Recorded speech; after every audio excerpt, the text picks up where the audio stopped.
I see that, yeah. And I do hear myself, but I can hear it. Fuck you guys. Do you see Jiggy? Yeah. All right, so I'm very excited about this. So basically, I'm going to DM all the way through Christmas, and the idea is that we have like 11 weeks between now and then, and assuming that we only play like 6 or 7 of those, which is probably what it's going to be. This is essentially the last in-game week, starting right now of this whole campaign. Like, in-game time, it's 1 week Oh, okay. between now and Christmas. Oh, alright, okay. See what I'm saying? Yeah. And it's going to be roughly like... Like exception, 7 days. Yeah, 7 days.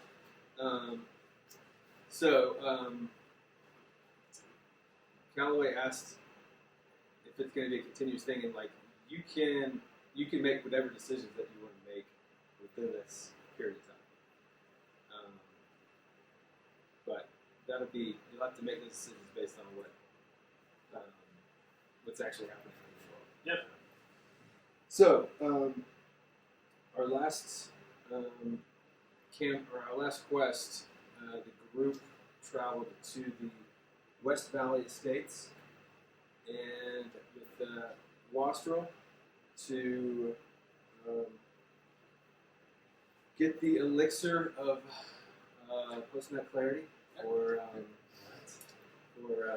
Yes. so we retconned it to that name. For Lefty, who then revealed the prophecy. We beat some bad guys up. Lefty said some scary shit about what's coming. And then the group returned to Wastrel's safe house, which is kind of on the edge of the West Valley, in this area.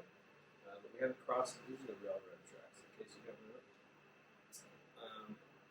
And so we've spent the night recuperating in Wastrel's safe house, right there on the edge of West Valley.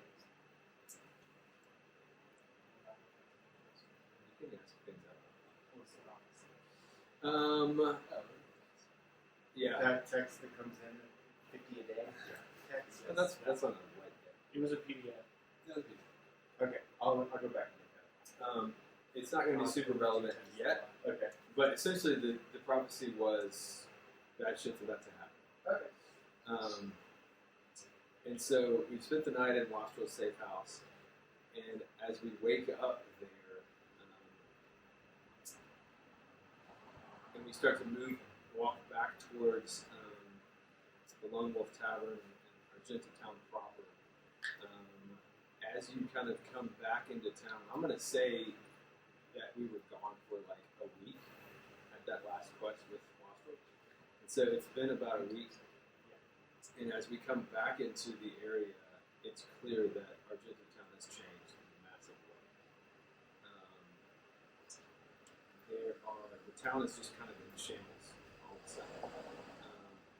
And free out of people I'm doing the prophecy. I'm listening. So the town is like really, really in shambles. There's like, it's clear that bad shit is happening while we were away. And there are like fires burning everywhere. Not everywhere, but like just spotted fires. And every time one gets put out, 2 or 3 more pop up in their place. And as we're walking on this road back into town, this is the Big Red River. This is a cliff. And we're walking along this road, kind of slowly returning from this battle, and we're realizing where the town used to be like bustling and vibrant and alive. Doors are closed, businesses are boarded up. People are kind of scurrying and trying to stay out of sight. They are recognizing that the Dungeon Dogs are like back, and they're happy about that.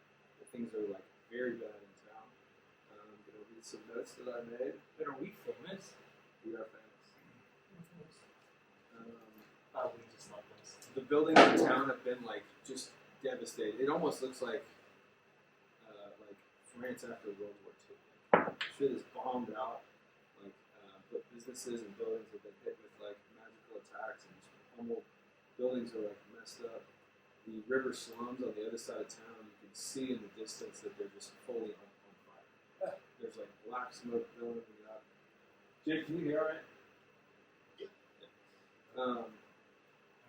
Black smoke is billowing up, and only like as we're kind of walking through town, you're just seeing like people kind of scattering out of sight, staying out of sight. Women are like hustling their kids away and things. And as we continue to like walk into town, I'm going to change the map here in a second, but get a good idea of what's on the outside of all of this. Essentially, north of the river is what we're going to care about. The next map is going to show a lot of that stuff in greater detail. Well, I guess the stuff that's not going to be shown on the map is beyond this road. Did you say something, Jake? No, I was just changing my phone like orientation. So we're walking back in, and the group is recognizing like, oh shit, there's something really bad going on. There's literally just like fires popping up. These are like the kind of the hills right here of town. There's hills and sort of forests. The town's kind of in a depression right there. And as you walk back in, you're just recognizing that things are really bad. Okay, so I'm gonna take this away. Hell yeah. Is that the map? Because that's awesome. Yeah. Turn to the second page. It's my favorite page. Oh, shit. So that's the same orientation. So, you see that, Jake? Yeah. Oh wait, I'm gonna text you this photo, Jake, so you can see it better if you want to. Okay.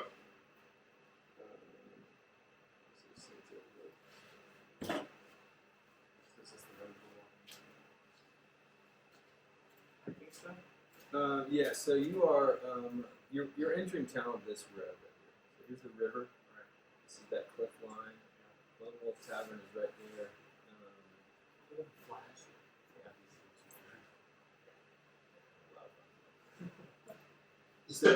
So as we're walking into town, you're realizing like things are very different than they were when we left. The first thing that you notice is that there's these two red flags standing up above the buildings as we get closer to the Lone Wolf Tavern, and so as you can see, as I said, like everything's kind of shut, closed down. There's rubble and stuff. As you get closer to Lone Wolf Tavern, you realize that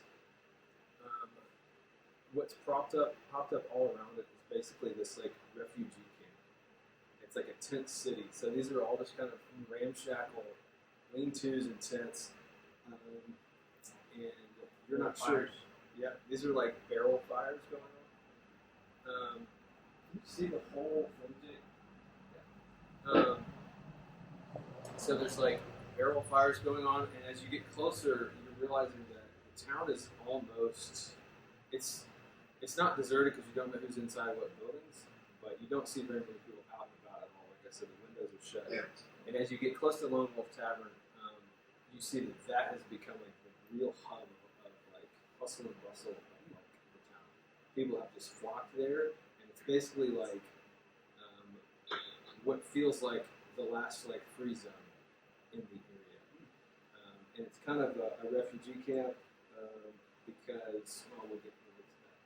So as you kind of walk into this area, well, I guess before we walk in, you can ask questions or look around if you have any. It's like a barricade.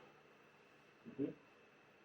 So right here, as you get close to it, you see there's a roadblock that's put up on the road, and you don't see these things yet, but that's what they are. There's roadblocks at these three locations. This goes down to the river. Are they armed or? As you approach, yeah, you notice that there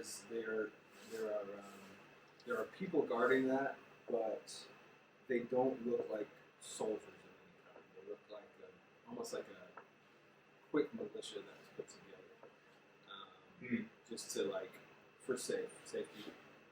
out here on this brown line that goes around, so this is what we call Rice Park. The refugee camp has spilled over into Rice Park. This is like a stone wall, like a cliff, and it goes up. So Rice Park is up higher. Okay. No, actually, it'd be down.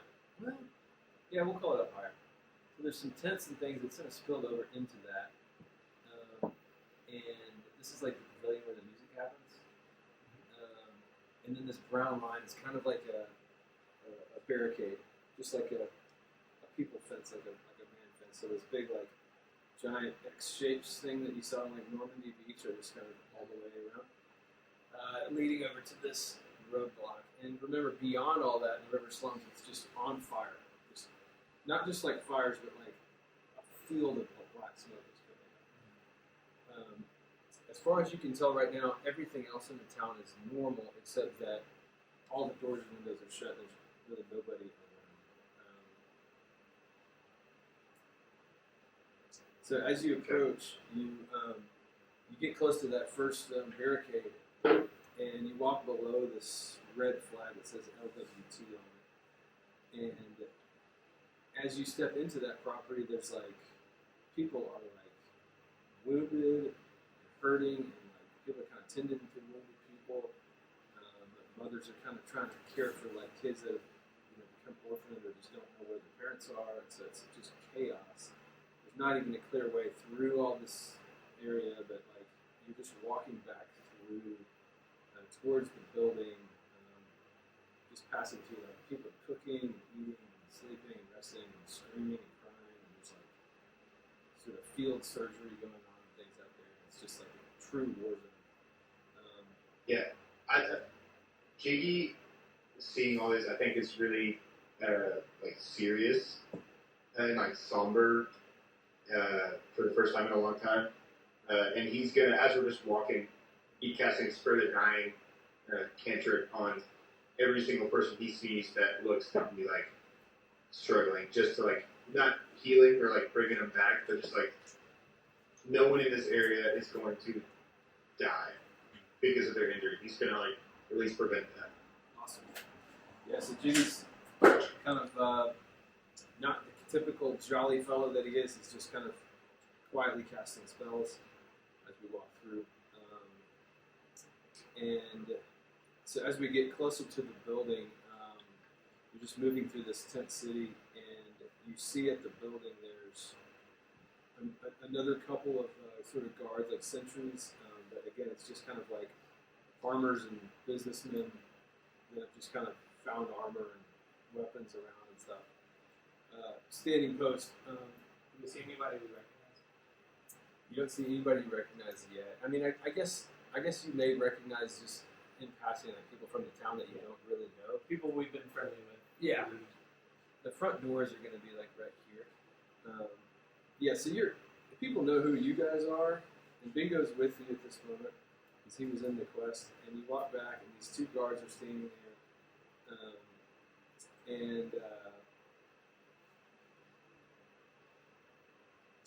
so yeah, what do you do? You're sort of standing at the front doors of the Lone Wolf Tower. These guards are there. They obviously know who you are and would be happy to let you in.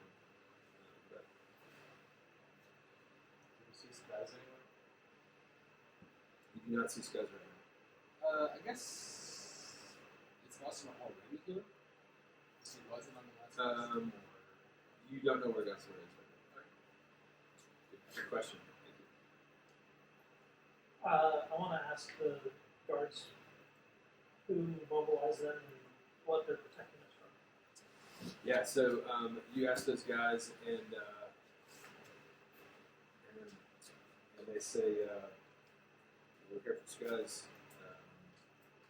We're just here for everybody. We're here to help. So you say, what are you protecting them from? And so everybody roll a perception check. Let's see. 17. Nat 20. Nice. 30. Dirty 21. So I thought I would.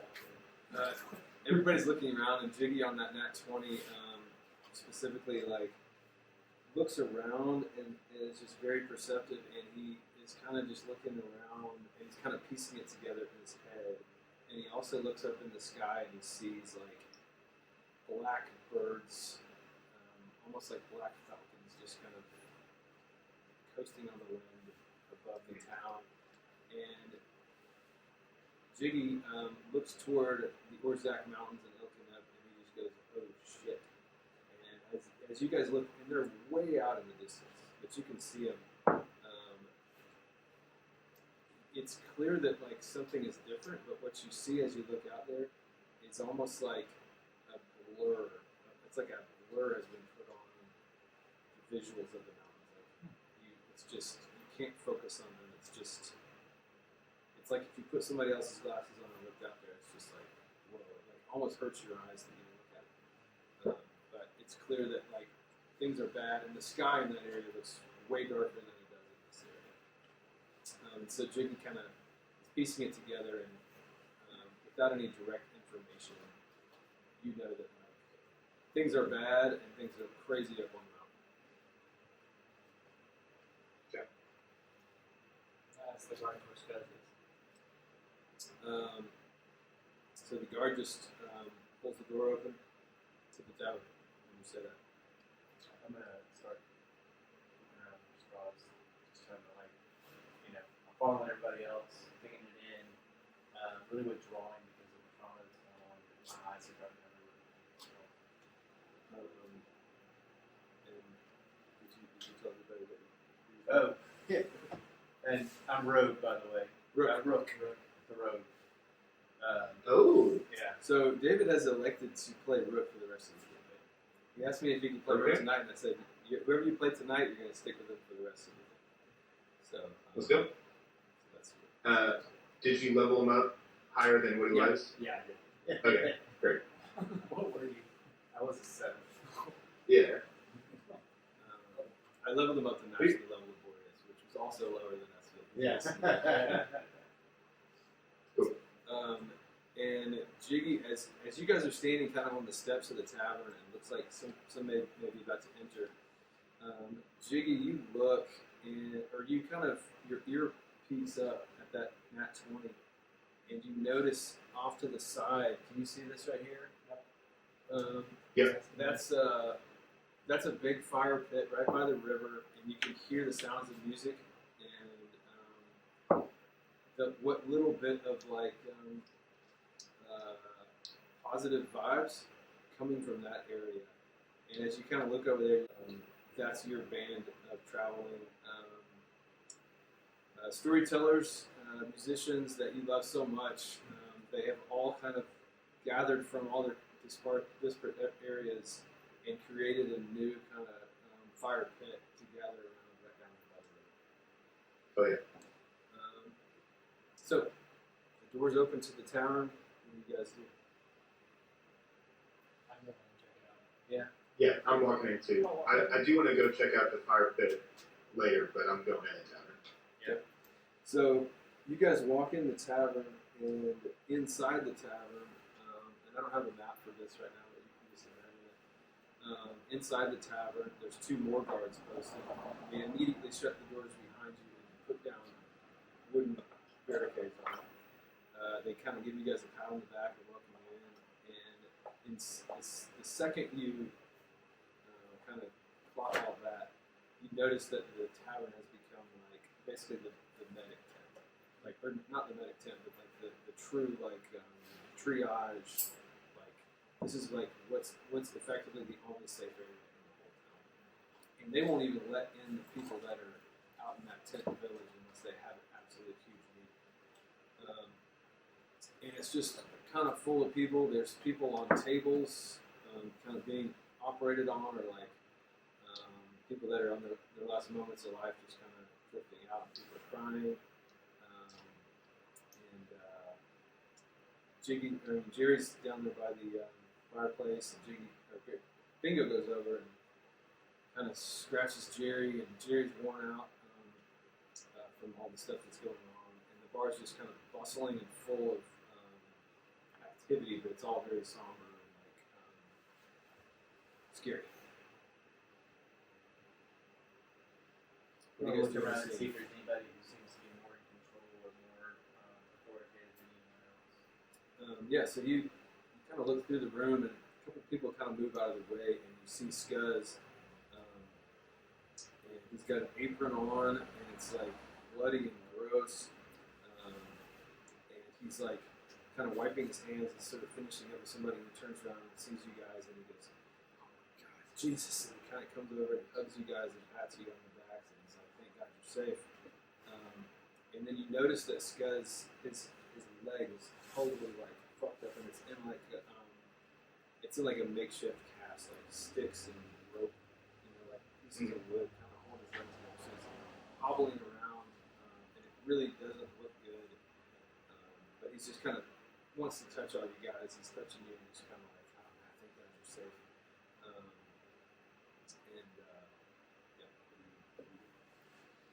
I'm gonna ask if you see straws.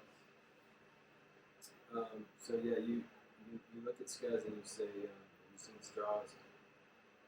And Scuzz like gets almost like he doesn't really know what to say, and he gets a little tear in his eye, and he kind of like just grabs your shoulder and just pulls your shirt, and he just kind of hangs his head. And Gossamer's in there, by the way. Sorry. Thank you. Do I get to play? We should have just played We the don't know whole where time. Gossamer is the whole time. Yeah, All the way to so Christmas is like wondering where he is. I'm not gonna react or do anything. I'm just gonna sit in just kind of shocked at what's going on. Yeah, so yeah, Gossamer walks over, and you can tell that he is also just worn out completely, little battle weary, but looks, he seems fine. He just kind of looks like shit. He's a little dirty. He hasn't showered in a few days. Scuzz, how many Gossamer? Right? Gossamer's also. Pretty Gossamer. Well, he's fine. He's just like worn out. That's kind of what I'm Wow, Gossamer, you look like normal. getting at. Not sure, like, all these fires are not me, guys. I want to ask Scuzz What'd you do? how many hit points he would need to fix his leg and get him set up. Well, Scuzz doesn't speak in the language of hit points, but it's clear that like he needs attention.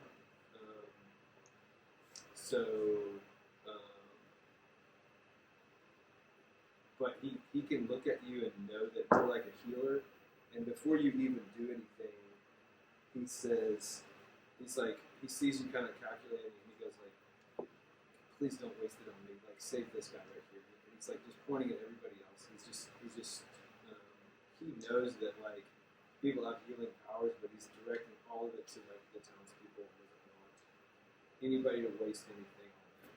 That's why he's still kind of screwed up.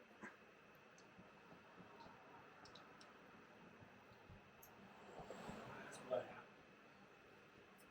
happened. So Scuzz looks at you guys, and he kind of almost starts to speak, and he looks around, and people kind of look up at you as you ask that question, and he's like, "Come in." And he takes you into the back room, and he just sits down on like a barrel, and he's kind of wiping his head with the rag, and he's like, "Where do I begin?" He says, "Pretty much as soon as you guys left, the shit hit the fan around here." He said, "Magic attacks and assaults just started coming out of the hills, and it was just like we were just being shelled all day and all night." From the mountains? From the mountains. He's like, it just happened immediately, and he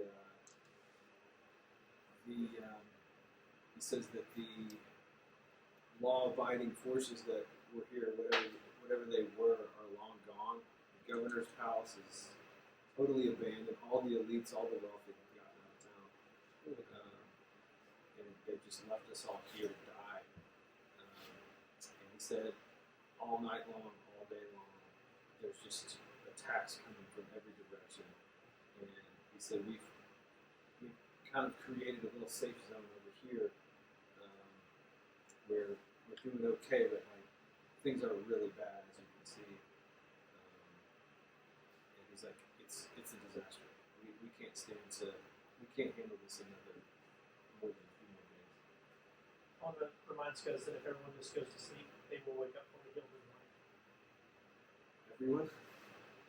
That's how long rest working. No. Everyone with a bunch of innate magical powers. Wait, everyone doesn't This- wake up fully healed in D&D? The superheroes to get through. Yeah. There's how many? There's like dozens of people in here. Inside the tavern, I would say there's probably 50 or 60 just crowded in. And that's why they've got guards at the doors, because they would, more people would crowd in, it would be impossible to do anything. There's also people like trying to run the kitchen, but they're just serving like rice and beans and kind of whatever easy stuff that they have to take care of. Are the taps open? Are you asking Scott that? I'm looking myself. Yeah, the taps are working. There's some beer left. So I will go out and pour myself an ale, and I'll find the biggest pot that I can find, and I'll use my magic rolling pin to summon a lot of soup. Nice. Ooh. Yeah. Let's go. So you pour up a drink, and everybody's kind of looking at you like, this fucking guy is just drinking right now. And then you magically create just like Like a vat of just soup. a cauldron of what kind of soup are we making? Whatever the heartiest yet Okay. easily digestible soup I So- can think of. We'll call it like a vegetable beef soup, Yeah. and it's just Yeah. steaming and amazing. And what do you do after you create that? I start ladling up some bowls and taking it around. Nice. So you So- Figure that people can be like fed soup. They don't have to like actively eat it. Nice. And get some nutrition. you're doing the same, Jiggy? Just taking bowls to people. Yeah. So Make once you start coming out with the bowls, people in the tavern start to smell it, and those that can go in and help serve up bowls and start bringing it out. And before long, everybody in there that's capable or interested in eating is almost finished with their first bowl of soup. And people are feeling a little bit lighter since with the soup and just a lot of not peace, but a little bit more peace and reassurance that the Dungeon Dogs are back. Because, and really what's happening now, you can tell is like the only security enforced that they have in this area is like farmers and like scuds. And so the Dungeon Dogs have become like the peacekeeping force of this whole area. I'll walk you back to where. Oh yeah. My Giving old you a friend. boner. Yeah. Arx actually has a tragic backstory that I don't think I've ever shared. But he used to be like part of this village that like got attacked and he couldn't protect everybody and the whole place got like burned to the ground. Oh, shit, so he's- so that's like why he like tries to he's- protect the I was people like, because hands up right now. well, now I'm like reliving trauma. Yeah. But And you're doing that inside basically the only place that you care about on the planet. Yeah. Which is the Long Wall Tavern, the people that you've come to know. So you're doing a good job of taking care of things. But reacts very good. I walk back to the bar and slam my mug down and like look at everybody. It's like, what are you doing? Yeah, let's go. Yeah.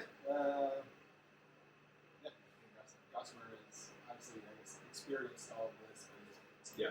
got enough energy to go out. Yeah, I would say Gossamer's probably has been doing most of the protection of this area since the other guys have been gone.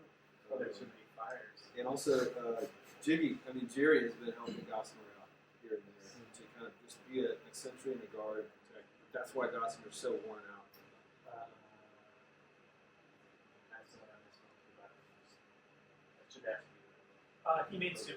Oh yeah, I made soup and started passing. Okay. Yeah. So where are we going? Does We haven't Scuzz, can he, with his infinite knowledge, give us a general direction that he thinks that we should go first? Yeah, so you ask Scuzz, like, what do we do? And Scuzz kind of walks up to the bar and puts his hands on the bar and he says, guys, I don't know. He says, somebody's got to deal with this, but right now, thing that we need most is health and safety for our people in here, so that we can defend ourselves better whenever you guys go after whoever you need to go after. He says we need healing potions. We're out of healing potions. We have zero. We need medical supplies. We need medications. We need bandages. We need everything that we can get to get these people back on their feet, so that we can hunker down and try to hold on to what we've got right here. And he said, he's like, look around you. We got nothing. And then he also kind of leans in close and he says, listen, I sent word out to some of my old ministry partners, those that are still around, and they're on their way, from what I can tell. I don't know who's on their way. The message has been sent, and I'm hoping they show up. And he's like, they're old as shit like me, but we can do something. But until then, we got to take care of this place, because when the sun goes down again, things get absolutely nuts out there. Sounds like we need to go out to the city and see if we can replenish the stores. I know all of us need to do it, but I hold up my hand bag of tricks to Scuzz and let him say, this is what I can help for protection. Please roll a 1d8. Are you rolling? Scuzz gets to roll. Okay. 3. He gets a baboon to protect. Nice. So baboon pops up and goes, this guy's is like, whatever. we asked Scuzz, like, when you say you're out of healing potions, you mean like just here, or like the general vicinity is like town? No, he says, within this camp, Lone Wolf Tavern Refugee Camp, we're out. Outside, I assume there are things that you could find in the normal places. We just haven't ventured out very much, but this is the only safe place. Customer looks in his bag of things and remembers that he has a unicorn board Ooh. from February. The what? Yep. And thinks, I think if you like shave this unicorn horn and grind it down, you can use for next. Great. So this guy takes it, and he just holds it up and goes, does anybody know what to do with this fucking thing? And there's a lady in the tavern, like an old lady that stands up and goes, oh my god, is that a unicorn horn? And she walks over to it and grabs it and takes it back into the kitchen. Great. See what happens. Yes. What's protecting this place? Right now it's just there's roadblocks here and here, and this barrier wall, and then like and this road right here is kind of just being patrolled. This tent city hasn't even gone off and like But spilled there's no outside. like magical barrier that's protecting you from the barrage and from the mountains. There's really like lucky here. there's like some like low level magic people like guarding the walls and the road and stuff, and they're kind of hitting things that are coming clearly, like dispelling things that are coming straight from Lone Wolf Tavern, but they're kind of like running out of their own magical abilities, and so it's like okay for now, but like there are fires burning in that area. So. It's our most acute need. How big is that structure thing you can make? It's just like a room. You got a porta fort? It's you. Don't have it prepared. Well, that one. I don't have it prepared either. I have a spell called Mighty Fortress, which is literally like it's 120 feet. But you could prepare that for a future day, That is for true. sure. So, things that you could do here. You can do anything you want, but basically right now it's sort of morning time. Like it's we'll say like 10 a.m. That's how long it took you to wake up here and walk that way. And during the day, this guy's kind of informs you like things are kind of okay during the day, but at night is when it gets crazy, and that's when we need help. During the day, like it's not really safe but it's not like certain death either. And he's like, but that's only as far as I know what I've heard. Because I haven't gone out there. Think we need to go out. So you can go out, you can explore, you can scout, you can go find supplies, you can sort of stick around and try to fortify and defend. It's just totally up to you guys what you want to do. Fortify and defend. I can bless everyone inside of the entire lone wolf to where if they receive any healing at all, it gives them.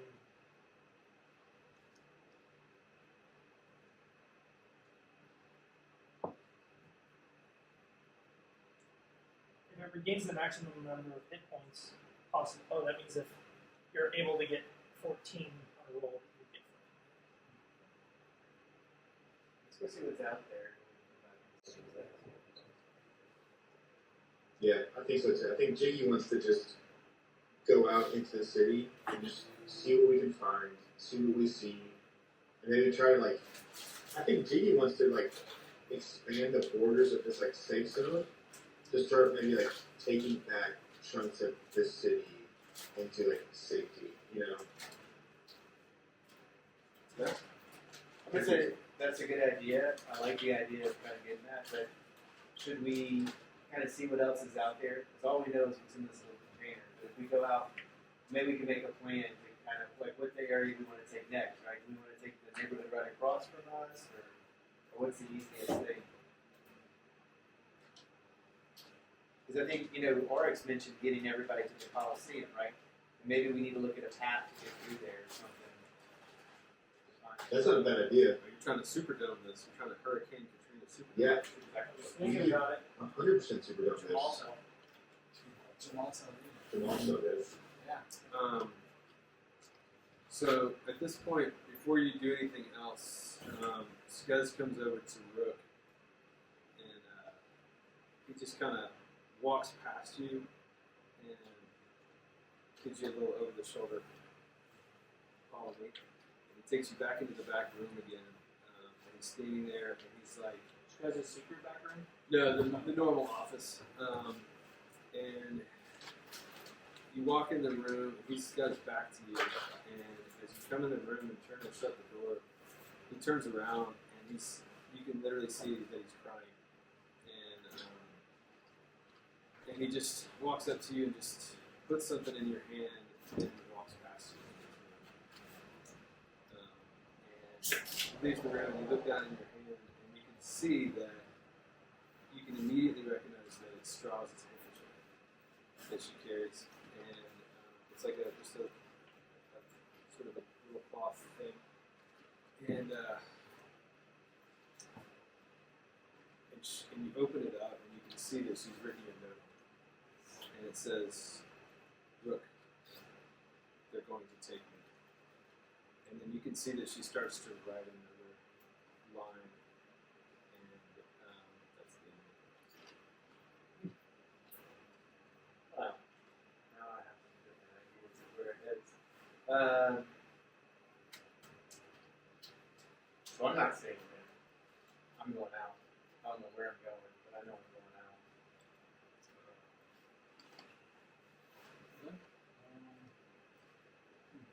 Do I notice anything else about it? Is there any blood? Yeah, it's Smell like anything? yeah, it's dirty, and I don't know if it's blood, but it's wrinkled, and it's not the way she keeps it. Okay. It's not clean and pretty. Oh, And it's maybe just because it's been in Skuz's pocket or whatever, but it's troubling to you that it's not as clean and pretty as she likes. I'm gonna run out and say, Scuzz, how did you get this? Right? Like, she's writing half of that. Like, where did you find it?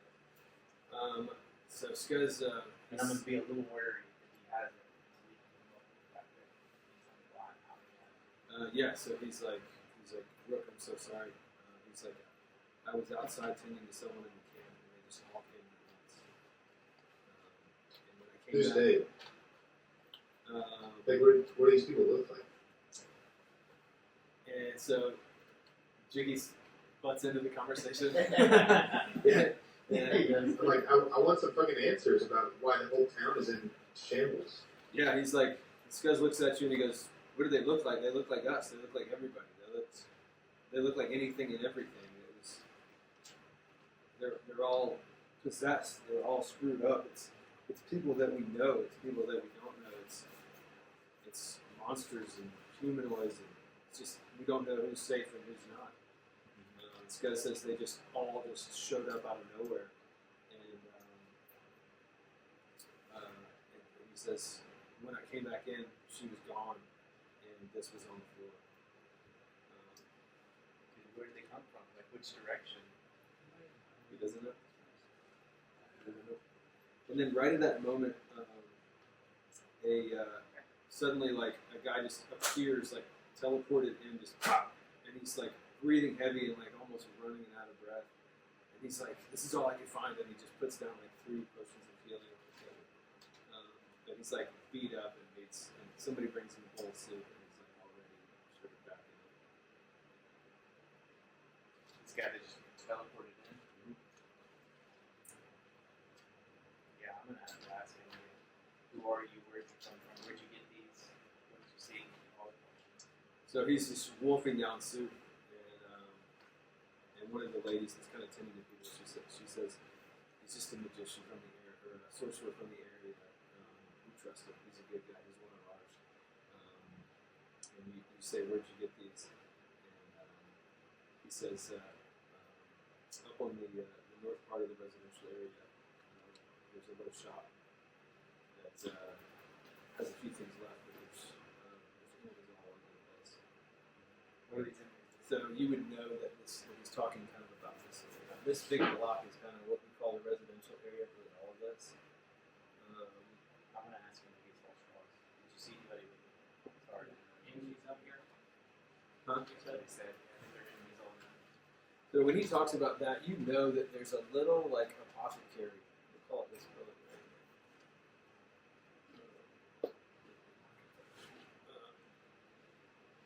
here. This is an area that isn't well known to outsiders. It's just kind of a little medicine man kind of sort of thing. And the townspeople know about it, but you know that's what he's talking about. So, he doesn't see stress. But what I understand is the people out there and they know where she is. And so I look at you guys and I'm like, and would like for y'all to come with me. I look at Jiggy, I make eye contact with him. I'm like, Jiggy, let's do this. Of course. And yeah, I'm in. Alright. Yeah. Arts is not doing well. Not doing anything. Yeah. So I think we say, first things first, let's make our way to the apothecary. Apothecary. And kill every motherfucker in the way. But I'm still just mad. All this other stuff. Okay. Yes, Jiggy is totally following you, Rook. What'd you say, Jake? I said Jiggy is like kind of quiet, just fully following Rook. Like anywhere he's going, like just silent with him. Yeah, boy. Okay. You guys following as well? Yeah. You don't have to all go together. I'm just telling you. We can do separate Yeah. things if you want. I think, Gossamer has been around this enough to want to get out. He's ready to get up. Just do something else. He is going to leave My Little Pony behind. Okay. This is a comfort animal. He's starting to say it. Yeah, Nice. so just do your thing. I tell Samantha to come find me if shit hits the fan. Just Samantha? Oh, Swallow. Great. The regular plain swallow. and How dare you forget Samantha? and Bingo is in there, and he looks at you guys. He can tell that you're like ready to move, and he just looks around at you and everything, and he looks at Scuzz, and he's like, I'm gonna stay here and try to help out the best I can. So Bingo puts himself to work there in the tavern, and you guys step out the door into Tent City. I'll give Bingo a shit. Ooh, nice. What's the range? What if we need it for us? Wouldn't we like to know something happened with the... Well, he is one too, right? I know, but what if we need to split up? Well, that's a good point. that would make for multi-front attacks if we needed to. I'm gonna say, I love the idea, but don't you all have telepathic connections with your aliens? I got it. Here, I'm going to cast Raise Telepathic Bond. Oh. On everybody else. Love that spell, dude. Let's go. What is that? So basically, You mean on the whole group, just the dungeon dog? and I guess this guy's too. Okay. Up to 8 willing creatures of my choice. We're all links. Until the spell ends, the target can communicate telepathically through the bond, whether or not they share the same language. Communication is possible over any distance, though it can't extend to other planes of existence. It's not a concentration. Well, yeah. What's the duration? 1 hour. Yes. All right. wait, do you have 2 eggs? 2 eggs. Let's go. 2 eggs. Absolutely. You have to be like, You have to go. you have to see the person. Is that what it takes to do Yeah. that? So dumb. Yeah, you tell like cook is like, we kind of need these for not your little plaything. Don't worry, there's soup. RX, please stop thinking about cheeseburgers and frozen foods. Okay, so you want the sending stone back then? No, keep No. it. Whoa. No, you keep it. Bingo. Bingo keeps it. All right. So all the player characters, all you guys plus Bingo and Scuzz have a telepathic bond for now, which means you can just say whatever you want in your own head, and everybody hears it. Yeah? It's like in ear marketing. Or can you control what you want to say? Like, telepathic power, like you can control what you want to say to someone else and keep your own thoughts, right? It's not a free throw. I don't think I just have access It's to your brain. communication. We can Yeah, it's communicate communication. telepathy. Telepathy. So you basically When have the like, time runs out, Bingo has a sending stone. He can communicate. Yeah, I like that. That's great. yeah. So Bingo puts himself to work, and you guys step out the door into Tent City. The guards sort of take up the barricades, shut the doors, lock them up, and you're now back in this Tent City. So for the purposes of this game, the dark roads are 10 feet wide, and these smaller pathways are only 5 feet wide. In some areas, it's kind of open, and in some areas, it's very crowded. Like this is just like a huge cluster of like, almost like Times Square, you know, like it's just very busy stuff going on. It's mostly a residential area, so at the junctions, there's going to be like lots of things going on. But you don't have to take the roads either. You can skip through the houses. You can take the main road. You can travel however you want, but that's kind of the idea. So, what do you guys do? I'm gonna offer up my super stealthiness to go ahead, so that I can, get about halfway over here, and then see what's going on, and then invite y'all to come in a different direction. That sound okay? Okay. Go ahead and make a Before you stealth go, check. Yeah. Before, I want to make sure the guys are okay.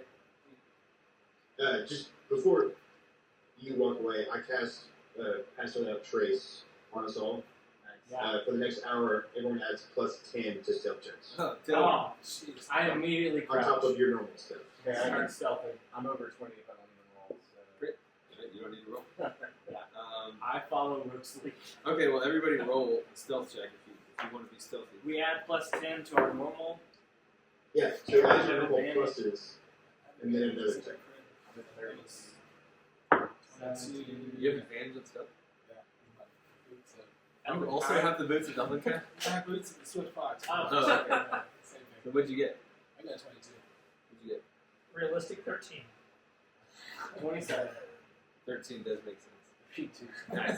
13 is with the +10. Ziggy, what's your stealth check? I'm wearing plate I armor. got 19. That's awesome. I'm like, Torga, do you want to get in the bag of holding? So everybody but Torga is moving pretty stealthy. However, you should know, like, it is full daytime. So just keep that in mind. And you are, like, in a war zone, basically. I'm going to give you guidance. What does that You get to do a 1d4 to a check. Oh, Not a save, just checks. But Okay. our stuff could be like, it's not like we're trying to like sneak you. It's just like we're kind of getting We're not by drawing without attention. drawing attention Yeah. to ourselves. Fair. I Yeah, for imagine sure. it like moving from Good or bad. We're just kind of Shadow. I mean, So are you guys are crossing the road here? Tell me what's happening in terms of this area. in my mind, I'm thinking direct line until I see something to not go direct. Like no roads. Yeah, like through the houses Yep. until we get right here, because we know where this place is, right? So, and I would even suggest that because we're so stealthy, we kind of fan out so that we're walking like this together, so we can be more aware of what's going on. But just kind of keeping a straight shot to it. That way, if Oryx's big bulk gets picked up, we're not so grouped around. Yeah, we can do it too. So I'd say we're I don't know, 10, 15 feet. This is my thought. As far as spacing goes here, like this building is like 20 feet across. So we're ants on this map. Yeah. So like, if I was here, even if we did this, it's like they'd be 8 feet away from me. I'd say we just like line up. Everybody takes a side of the building and go in 2 groups, or just fan out, right? So it's like Gossamer, Torga, Oryx, Jiggy, Rook, one on each side like that. Just gonna go that way. Yeah, I'm just saying this. The people on the end end up very far away from each other. I see what you're saying. So as you guys are like sort of standing on the edge of the road, like thinking about this, a little Torga is standing there and she feels something small like tug at her like skirt, and Torga turns around and there's a little dwarf kid standing there, and he's kind of like scared and like. He's like, no, man. I'm just looking at your face. She's gonna stab you. Jake's like, He's like, I saw that movie. he's kind of scared, but he just reaches up and holds out his hand, and he gives Torga just a little D6 bardic inspiration. Oh. Thank you, sir. Okay, so you guys start to cross the road, and as you do, like, you just kind of realize, like, everyone, not everyone, but a lot of the people at the edge of Tent City are just kind of looking at you, like, hopefully, and kind of, like, just scared and hopeful as you guys step out into the residential area. So, Oryx has a good point about us being sad. And so maybe what you're doing is stacking up. Yeah, or stacking. Are you trying to avoid AoE? OE. Kind of like A. not a group of 5 people sneaking through town altogether. AoE is that. There you go. Yeah, I think we just maybe kind of hear that. Okay. Yeah, there's 5. But conversely, if we are all together, then we can take care of it. Yeah, that's why I didn't want to be too far. Or you can only move like 5 feet. So. Right. And I can move as far as I want to. So I'll go toward it. Alright. Oryx, Jiggy, and I will go first wave, and you guys want to come close behind. Yeah. But enough that, like, break away. Sure. Cool.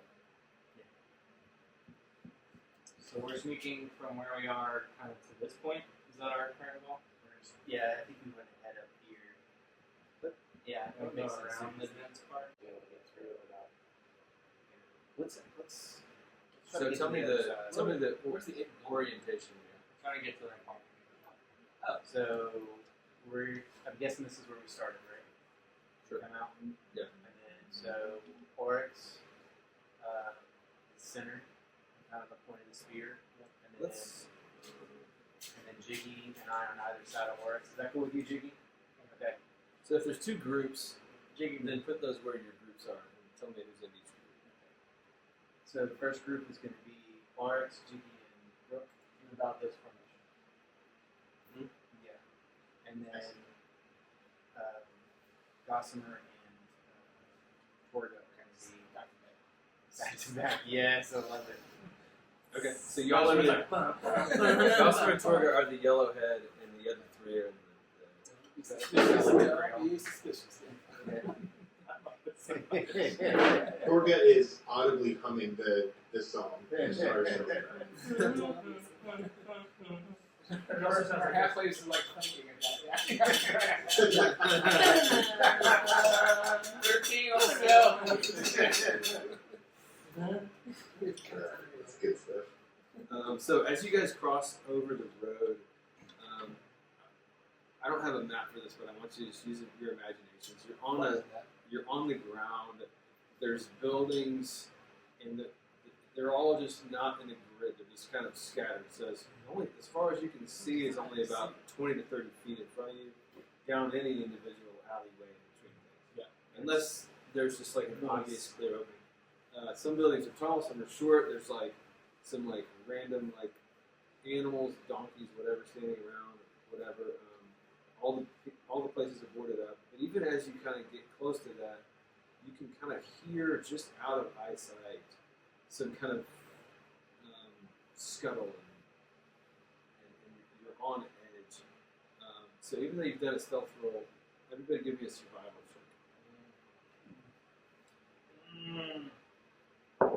check. I give guidance to you, or I have a D4. Hell yeah. I got 15. Oh yeah. 15. 18. 14. Okay. Do I get it out of +3 to a 1? No, crit fail is a crit fail. Jiggy, you got a 10? Yeah. Okay. As you get about 25 feet away from the tent village, It's so not very. You get like, once you get across it's the been street, 6 seconds. you got time to sneeze and get a dice from another kid. Torga is going to take an arrow to the chest, and it is going to hit. And the damage on that arrow is going to be as follows.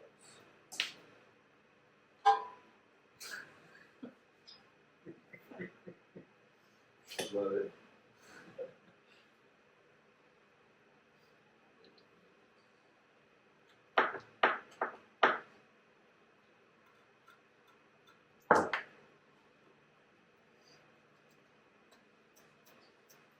It's taking too long to get the damage. 31 damage. That's a lot of damage. Oh! 31 damage. It was a sneak attack sort of thing from like the east. This is north. That's south.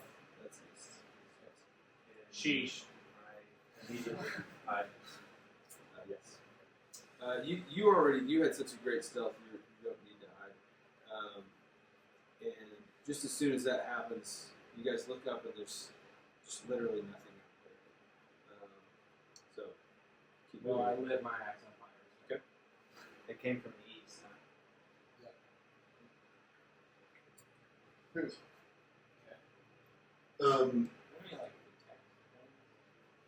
Yeah, I mean, I do.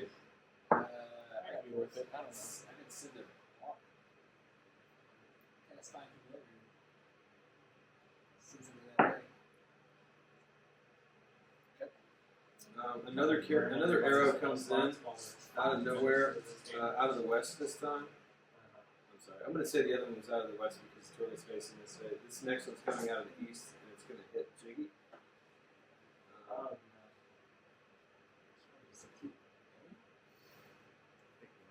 Should we move quick? Yeah. Back to the lone wolf? No, they spotted us now. That's 31 points of damage on that one. Maybe man. there's one. Can I have a chance to cast shield before it potentially hits? No, that was the result of your bad survival roll. Oh, my survival. Survival check. Yes.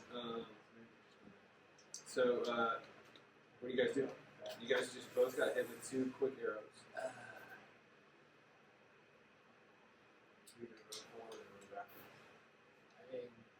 Going back, I think we're in it. I think we're in it. If we go back and we try and do this again, then we're already shot again.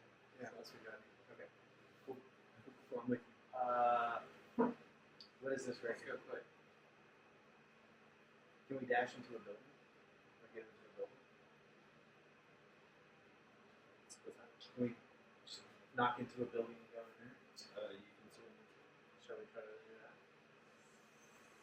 Immediate dangers are flying arrows. I'll just As you guys are standing there talking, a big, bad, ugly motherfucker comes out from behind one of the buildings with no shirt, tunic, big ass club, and he's coming straight for Arx. Yeah. Because Arx is in the front. I smack him with my axe. Before you have a chance to do that, he's going to roll. He's going to attack you. Did I not pass the survival check? You did, but you're also just in the war zone. So That's fine. that's going to be a 22 to hit. Yes. Some of the over here. It's my initiative check.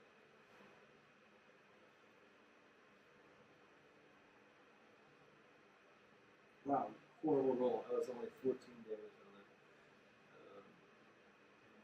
I guess I'll take all points of response. Let's roll initiative right here.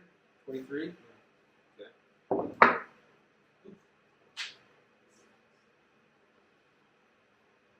Go ahead and hit me with yours. 19. Can I do the guidance? Nice, on Jiggy. I get to see your rolls. Uh, 7. 7 Jiggy. 25, not 20, Oh my god. but just I also got a nat 20, but I only have a +3. Okay, so it's 25, 23, 10. 19. Oh wait, sorry. As a rolling initiative, I use my ability to like get us in step real quick, and everyone can add some more to this. Hold on. I'm not good at rolling dice on the computer. You don't travel with dice? I almost did, but then I didn't. Everyone can add another 4 to their initiative. Okay. 20, 27. Okay. So mine's now 20.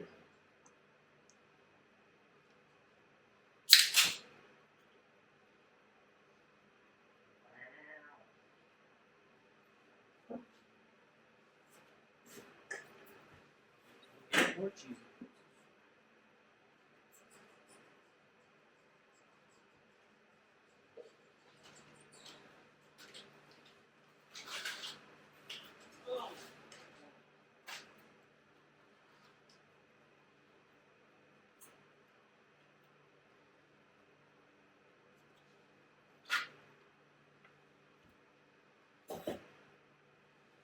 Okay, so it's going to go Jiggy, then Arx, and then one of my guys.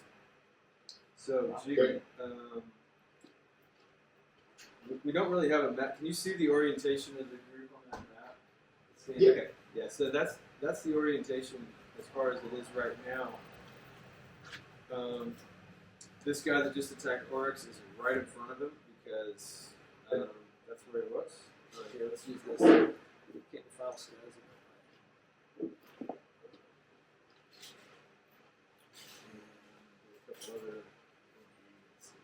Okay, so Jiggy, you're only about 7 or 8 feet away from this guy. Yeah. What do you want to do? Yes, I would like. Hold on.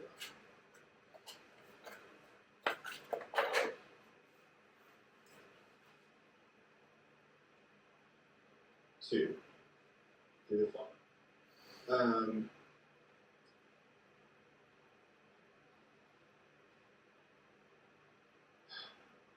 Gosh, that hurt real bad. I think he's first going to do a misty step to pop up on the rooftop nearest. Okay. And then just do a quick investigation or perception check to try to spot the people who fire the arrows. Okay. Give me just a second.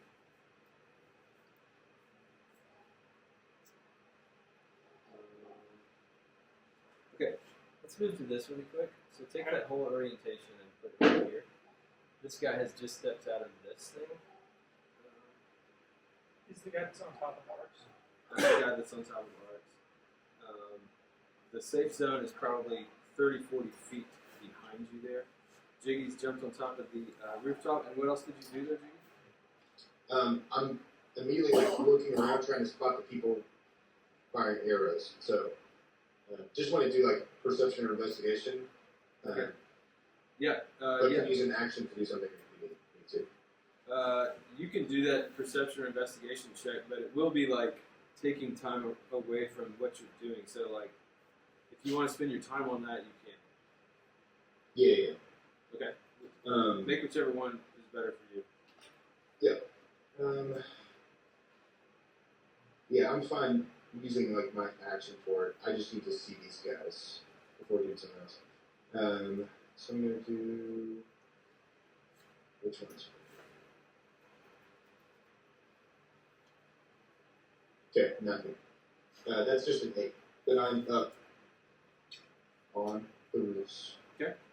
Next up is going to be Arts. Yep. Yeah, I'm gonna rage. And then Max is already on fire. Of course. So I'm gonna step up right in this guy's face and recklessly smack him in the face with the flaming axe. So that is a 16 hit. Does not. Oh, I'm already in it.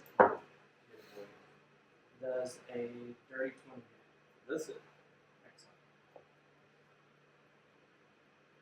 What was your first one? 16? Mm-hmm.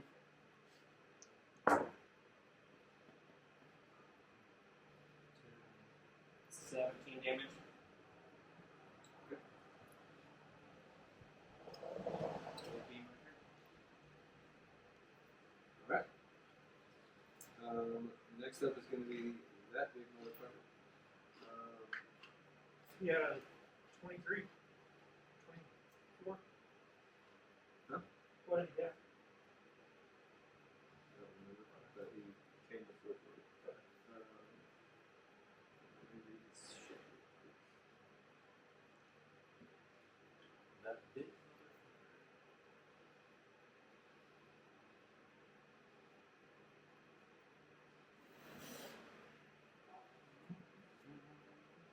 So he's going to make an attack on Parks. It's going to be a 19 plus 9. 19 plus 9? Yeah. Yep. That hit. It's going to hit. And get the correct dice out. Somebody give me another D8, please. Nope. Sorry.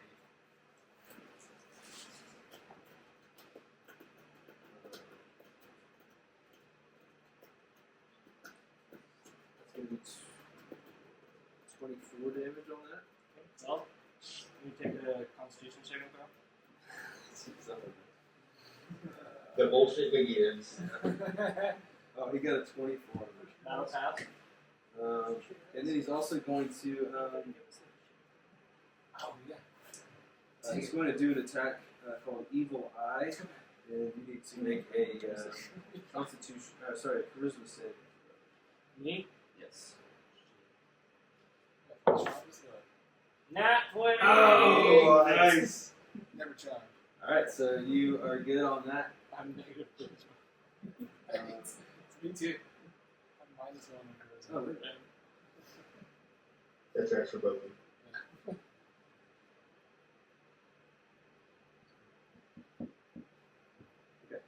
And he's going to stay right in your face, breathing heavy on you, and that's Torgo's turn. Good. Staring him down. Alright, I'm going to, on him, I'm going to cast Guiding Bolt. Okay.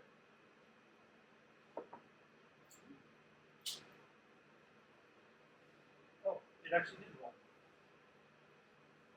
Since I clicked Take the roll. better one. Bro, you rolled that one. Take the better one.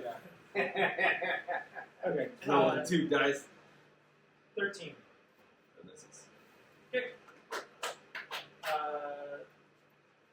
Then I'm going to move up here so I am within 5 feet of Rook and Gossamer. Not Arch. You're looking Yeah, for the yeah. And now it is, It did roll a 19. I forgot. This was supposed to go before Torga, but I'm going to do it now. So when that happens, another guy steps out from the side here. So we're going to call him Chewbacca. And he's going to come at. Is that Rook right there? Yeah. He's going to make an attack. Let's see here.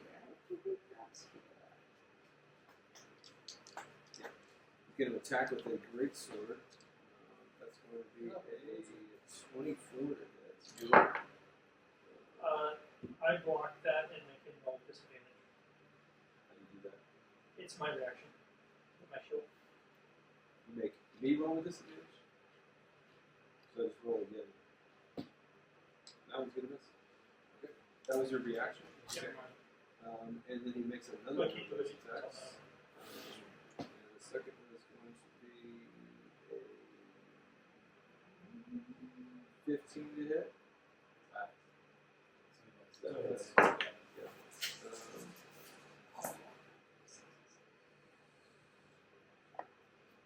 It's going to be 16 damage on that. Minus. half of that. Oh, good. And also you'll take 22 off of it. So you'll take nothing. Okay. But you'll take 22 damage. How is that?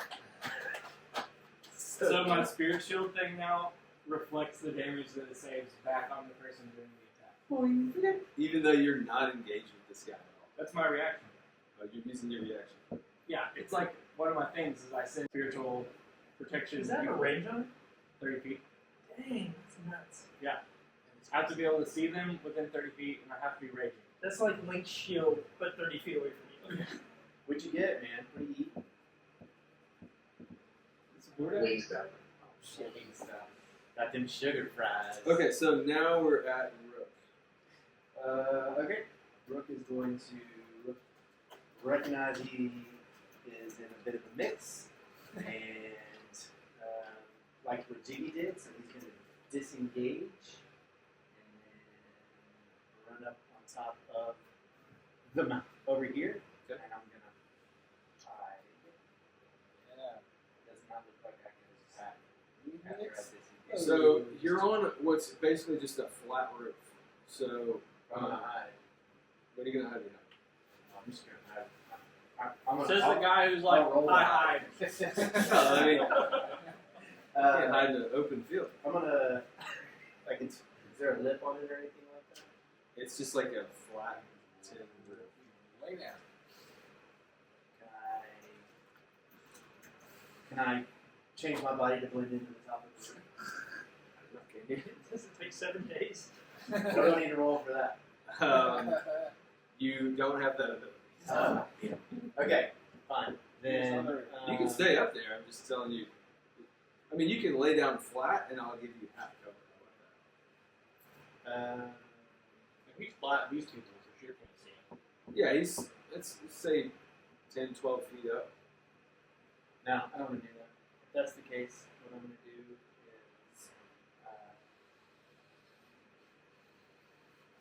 I'm going to. You have to just think about that. You guys like.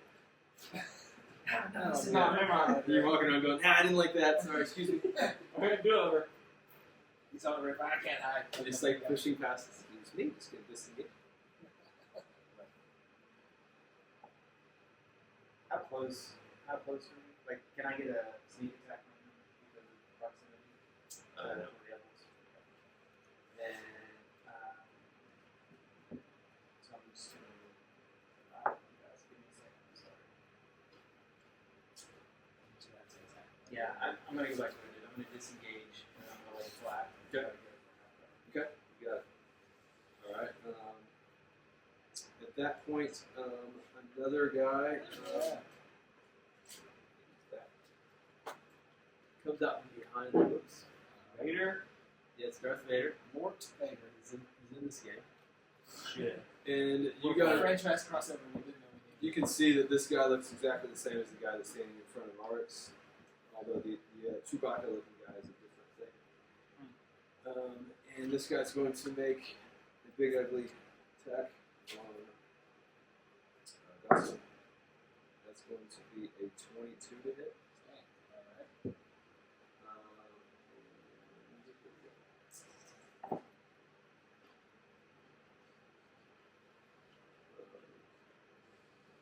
22 damage on that. And then he is going to do evil eye on you, and you need to make a charisma saving throw, please. Wow. Your charisma's got to be better than About 10. ours. One's going to fail. And so you are now going to take 27 psychic damage. Oh my god. Can I do a shield on that? I don't know if you can do that on a psychic situation. Shit, I was gonna make sure on the first one. I never said it. I should have made you take damage on that save. I guess you naturally did. So it's 22 plus 27. That's correct. Also, on that failed save, you are cursed with magical deformities. And while deformed, your speed is halved, and you have disadvantage on ability checks, saving throws, and attacks based on strength or dexterity. You can repeat the saving throw when you finish a long rest. Okay. And that is his turn, and now Okay. it is Gossamer's turn. Okay. Let's turn to him. Light 'em up. Yeah, no, I missed. 40s. Fireball. Yeah. Level 7 No, Arx is legitimately being like, fireball. I can take it. You can cleave, right? Or you go from one to another. Okay, I'm gonna do I don't know, we haven't played fire. that. That's a yes. Team discretion. Fire bolt for 23. Is that an attack based on strength or dexterity? Nope, it's just a I thought he had disadvantage on saves. Or is it attacks? Yes. Ability checks, saving throws, and attacks. If the attack is strength or dexterity, but it's Oh, that's spell. That's just a spell. That spell is intelligence, motherfucker. So yeah, okay. I'm sorry. Tell me what the attack is again. This is fire bolt. And what's the It's 22 for the first one, and I rolled. You get to expense those wings, right? that is gonna hit? Oh yeah. is- Drew that to you. Pictures Oh, of fucking prison terrible. food. Prison plate. You need to do that yet? Serve on a double check. 9 damage for the first one. Ooh. We can take that. And it's going to be 29 to hit on the second one. There we go. Okay. 16, 20, 22 on the second one. So 9 plus 22. Ranger. Yeah.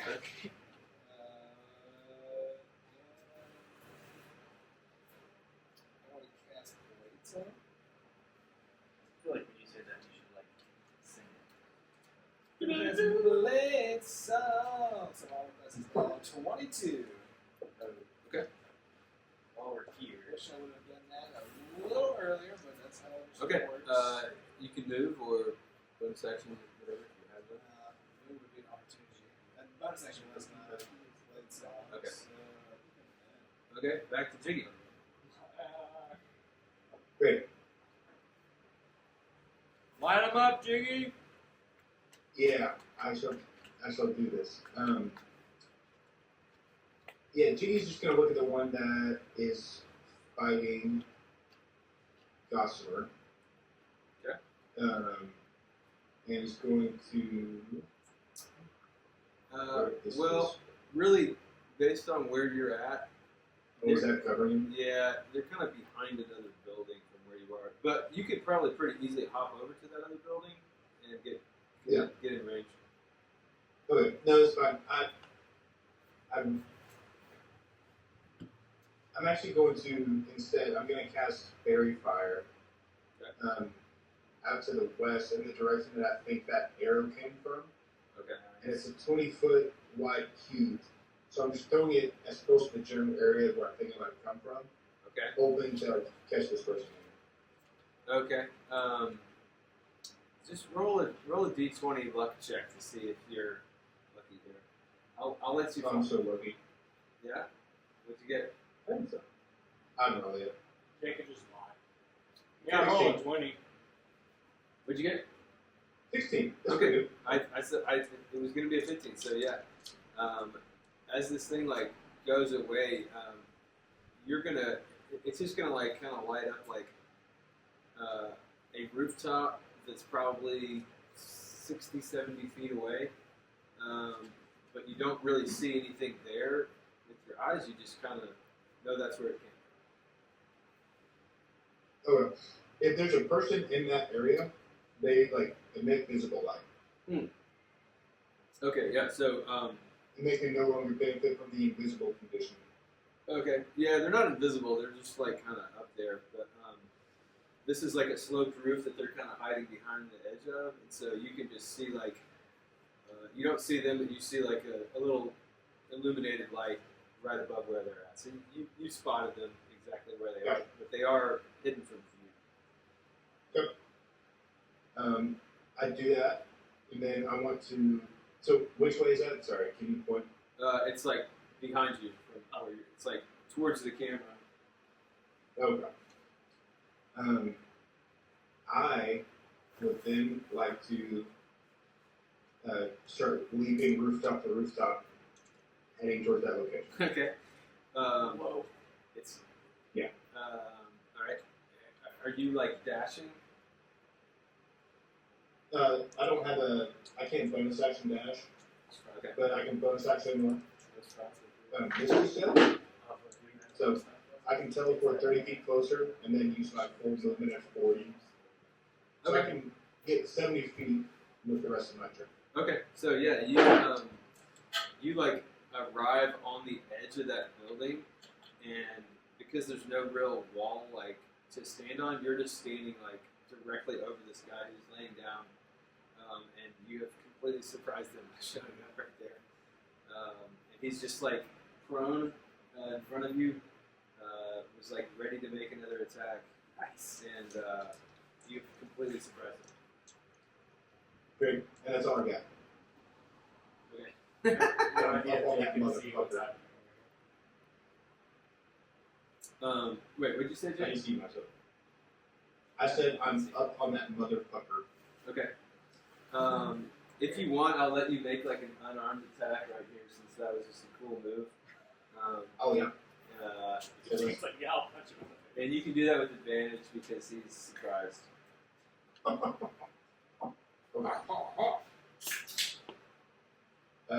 That's a 23. Alright. Does that succeed? Yes, that hits. Great. Minimum 6 damage. Okay. But I have the grappler feat, and so if we're doing this, he needs to make a dex save or he's grappled by that. Okay. I knew you had something with unarmed strikes, so I couldn't remember what it was. My character is built around unarmed strikes, dude. He rolled a 15. That's a failure, so he's grappled by me. I can't wait to play it for next time. You're like, I'm so excited. Alright, so he's grappled by He's you. like- I think Jiggy's all up in his face. Yeah, he's just like, And like this guy, it's basically like just a kid that's just was like recruited to just go snipe people on the roof, and he's pretty fucking scared about having a dungeon dog grappling his ass, and he didn't know how to stick that. So good move. All right, now it's Arx. Cool. I'm gonna ask, because talking is free, right? Sure. Yeah, cool. I asked this dude why the fuck he's attacking us. He just grunts. And he's just basically a dog. Cool, 26. This is what you were fighting. Got it. Okay.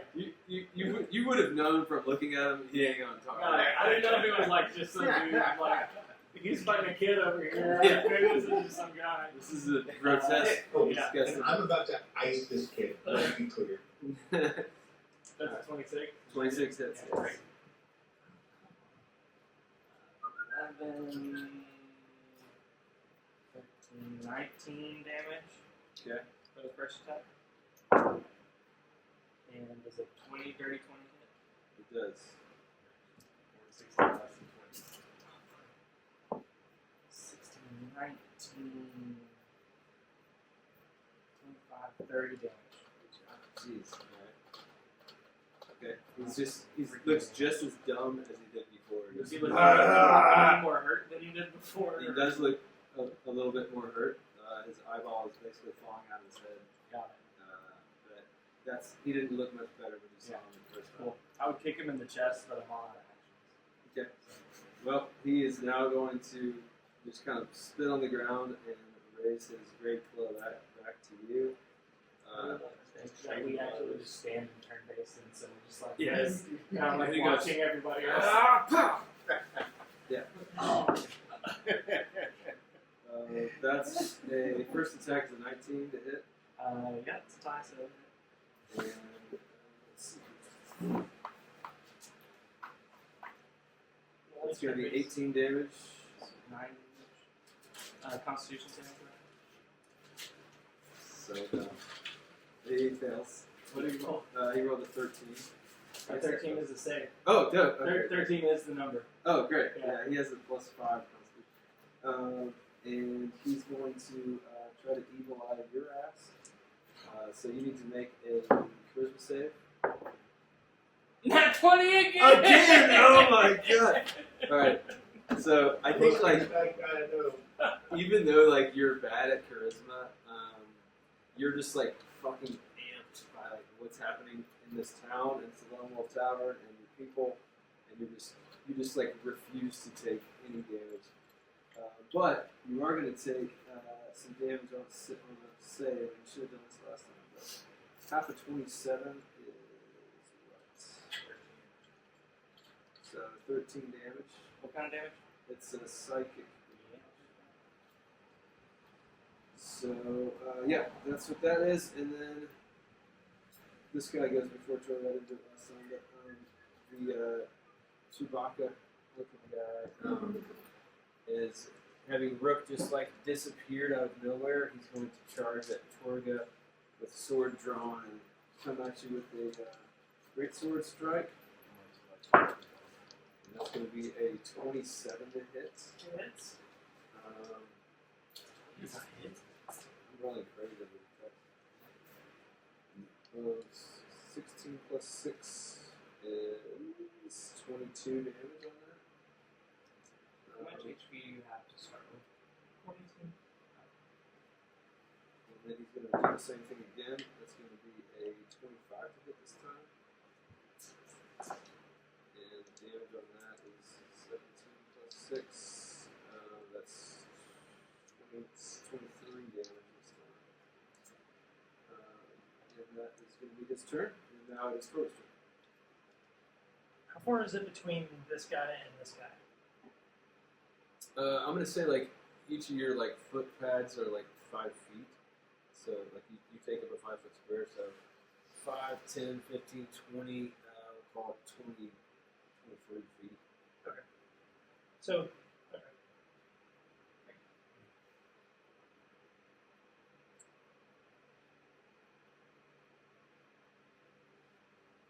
Then I'm going to cast Spirit Guardians. Yep. And they all three need to do a Wisdom 16 save. Wisdom 16. Okay. Yeah. First one fails, second one fails, and the last one did get a 16, which was the Chewbacca guy. So the two guys on the outside failed. Okay. The two that fail take 14, and the other one takes Takes what? 7 Okay. damage.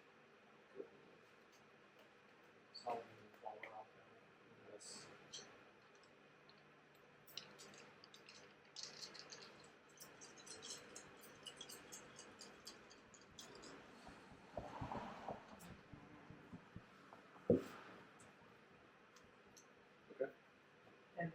bonus action, I'm going to take my second wind, which gives me 1d10 plus 3.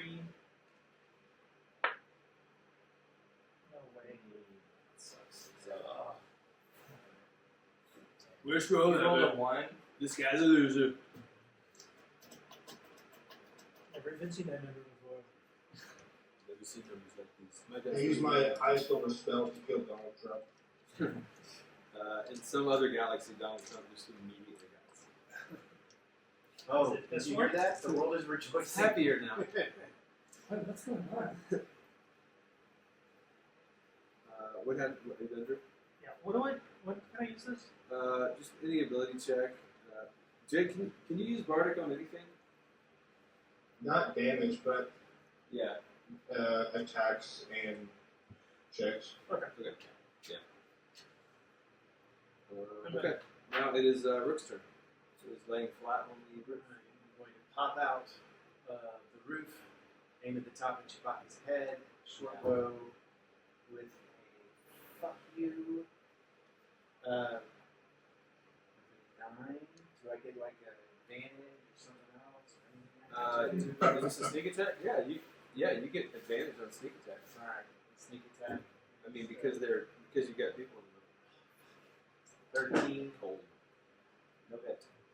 And then I'm going to, with the bonus action, cast Hunter's Mark on him and then lay back down and hide. Okay. So maybe what Hunter's Mark is. Yeah, Hunter's Mark actually just kind of puts I'll magically mark one creature I can see in my range, and it gives me an extra 1d6 force damage when I hit him. Nice. And when he dies, it moves on to the next person. Oh, cool. Is it just you? That's cool. Only you get that? I don't know. You magically mark the creature until you deal an extra. Okay. Yeah, that's just. Is that a ranger thing? Yeah, that's cool. Rangers are dope. Okay, and you're going to lay back down on the roof? Yep. Okay. Now it is going to be Darth Vader's turn. He's going to attack Gossamer. So he's got a 22 on that. My attacks are rolling like crazy. Yeah. Wait, you're shielding? Yeah. Okay. Okay, I'm gonna make hit you roll disadvantage on it with my reaction. Okay. I rolled it even better the second time. Okay. So the damage was. Can I cast shield? Or no? Yeah. Yeah, yeah. Yeah. I don't have to use my thing. You can't cast shield for someone else, I don't think. No, I'm casting No, it's for him. It's for him. Oh. After Tori uses her reaction, Oh. I can do that? It's your reaction. I think I so. know, Troy. You get one reaction per round, so I think you're I'm good. casting, yeah. Yeah, you're good. Okay, what are you doing then? So I just, whatever damage I got, I'm good. You don't take it? Yeah. He adds 5 to his AC. Oh, so it just doesn't hit. I got you. That's a spell slot, though, right? Yeah, it's a spell slot. Yeah. Okay, yeah, that doesn't hit, but he is going to attack again. So, but I do have currently plus 5 more. Is that worth? Is that only good for one attack? It's still the start of his turn. Next turn. Yeah, so it's for the round. Yeah. Okay, Yeah. so your AC is what now? 27. Let's see what happens. Nope, he doesn't. Sheesh. Your sword just turned off. Turn back up. It's an axe. Yeah. And so yeah, he misses both of those, and now we're back up to the. Sorry, no, it's Gossamer's turn. Yeah. I knock on the side. Suck. Okay. Okay, I'll do it.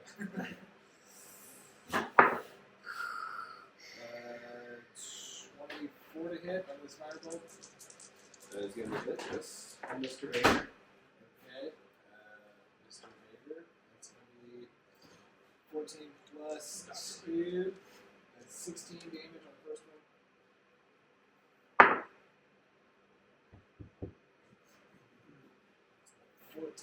26 to hit on the next one. Yep. Cool. That's better. 14, 19 plus 2, 21 fire damage on the next one. Okay. Alright, let me see what I did out here. You have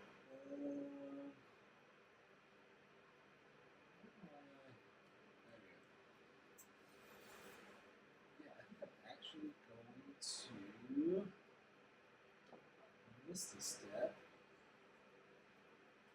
on top of this. Okay. This 30 and the 30. So this Yeah, sure. Drew, when do people have to resave for the In their turn in my Spirit Guardians. So Vader should do that.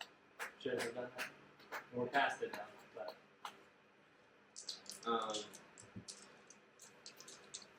At this moment, you all hear Bingo inside your head go, "How's it going there, guys?" not great, Bingo. It sucks. I'm about to kill I a mean, child. everything's I'm fine. gonna kill a child. We've made it 10 feet. I'm gonna do it for you, Bingo. I know you want me to do this. It's also been 10 seconds. You guys got this. I got hot soup waiting for you to get back. Okay, Can I have super rage for soup? Super and then I'm gonna just it's now Jiggy's turn, but Bingo's gonna just now be in Jiggy's head, and he's just gonna go like, "Go, Jiggy, tell me what you're doing." So he wants you to Play by play. play by play what you're about to do. I forgot. Alright, so this is spinning out in my head. To Bingo. Okay, I've got my legs twisted around his neck. He can't move. He can barely breathe. I reach back, punch him in the face with advantage. Guys, Here we go. He was like my big Damage, not great. 16. that is. Great. And then do it again. Bah! I'm gonna roll all the damage at once. Okay. I say here we go. So you're gonna do. Persia. Oof, almost an athletic. 29 to hit. Yep. This will be.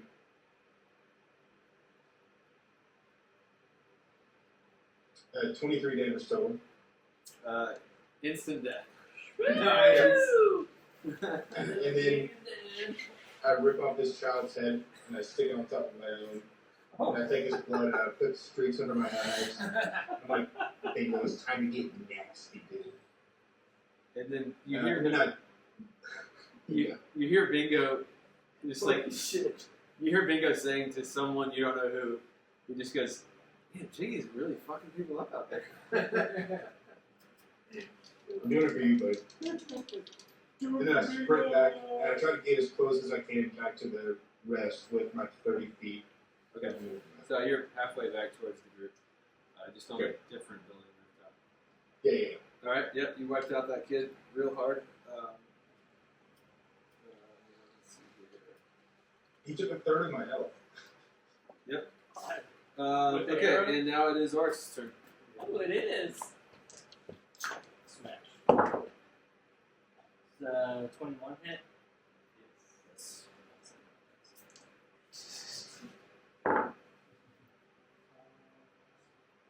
10, 13, 15 damage. Okay. Oof. 17? No. Damn it! That's all I got. Okay. That guy's going to come back at Ark's.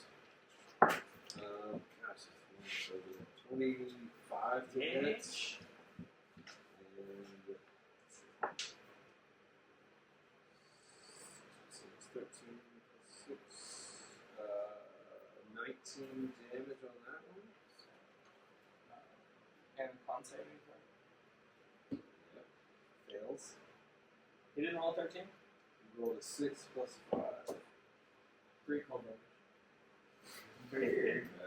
Ship it away at him. And then he's going to do the. Take what I can get. That's right. Take one so Can I get first the will save. third 20 right here? Oh my god! Yes! Oh my god! No, you didn't. Yes, he did. 3 nat 20s. Let's On the exact same first save. Unbelievable. Unbelievable. That was fantastic. Wow. You 3 20s in a row for the thing you were worse. Yeah, that's insane. Wow. Woo! That's Almost actually. how well you won. Bingo's like, I remember when I did that one. Okay, so after 3 nat 20s, this guy is going to be frightened of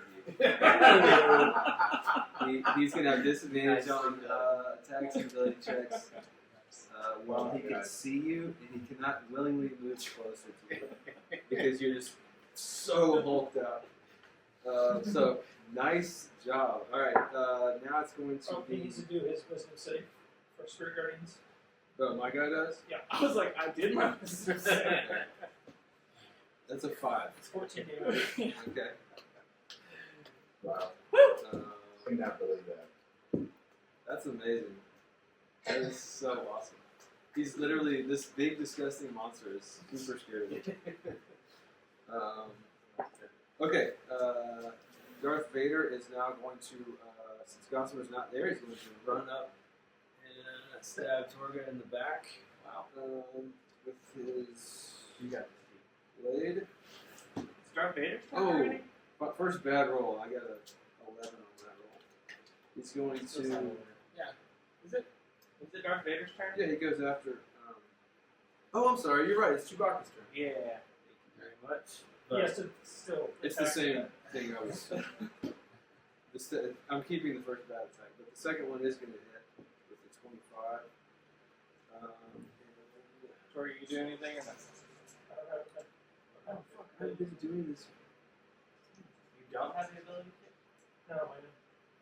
Oh, it's you. Wow, I've been wasting. I've had extra damage. I thought it was attacking us. Oh darn.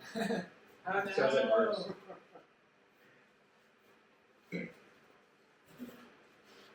26 plus. Sorry, 22 plus 6 is 28. Minus 19. And you take 19. So dumb. 9? 28 minus 19? Okay. So he's. Oh yeah, he missed the first one. So now it's Darth Vader's turn. Nope, now he needs to do his wisdom save. Yeah. So that's a 19. Okay, that saves, but he takes 8. Okay. Oops. All right. Now, if you would please push Darth Vader up towards Torga. Walk to the warriors. Uh, I can only do it once. That's a 21 to hit. Ties.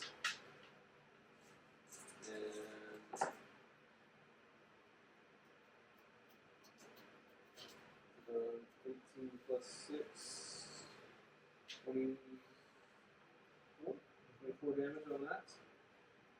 And then he's going to do his. He's 17? Do you really?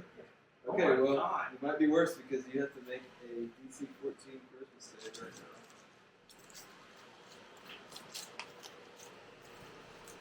How'd you get so low? 11. Rolled an 11. You're going to take 27 psychic damage. Down. Hey, is that a save against fear or charm? It's just a charisma save. So, hang on, let me read this. I've got an ability that I can let an ally reroll that save. No, as it's a just magical deformities. Yo, this is so wild. Jake can't see you, he can only see the board, but. That's reaction. I can't see anything. Pull it into the driveway. There's a giant person on the screen in the garage. Wreaking Havoc from Seattle. Oh my god. That's funny.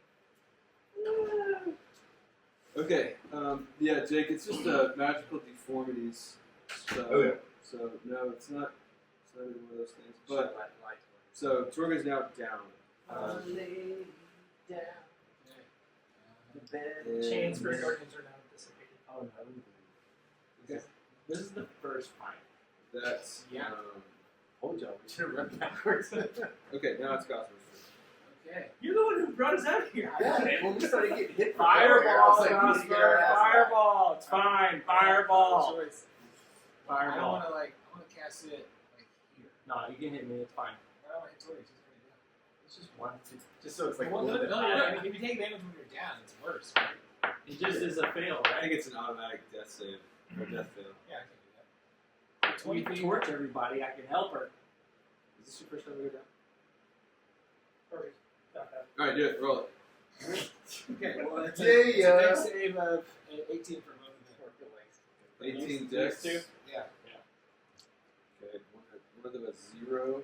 I like to think the I'm gospel gonna roll it above the border here. area First guy- spatial math to be that was like for this Darth is Vader. how far this needs to hit. And for Chewbacca, he gets +2. What is this? Wow, I rolled 2 2s in a row. Yeah. For the fireball. Yeah, that. Look at Oh, that. Oh, I see so many ones and twos. Jiggy can bring me back up. He has a cantrip to bring me back up. That's right. He has a scare the die. 10, Making you regret not having a board. 24, 26. I got it. So 26 damage on both of them. Okay. 2 dudes though. 26. Alright. And Okay. A spell. I can't do another attack, right? Good. oh, that's Jake. I never get it. 2 attacks versus a spell. I don't understand. You can. I don't That's right. actually- That's right. No, that's right. Yeah. I just look at my actions every time.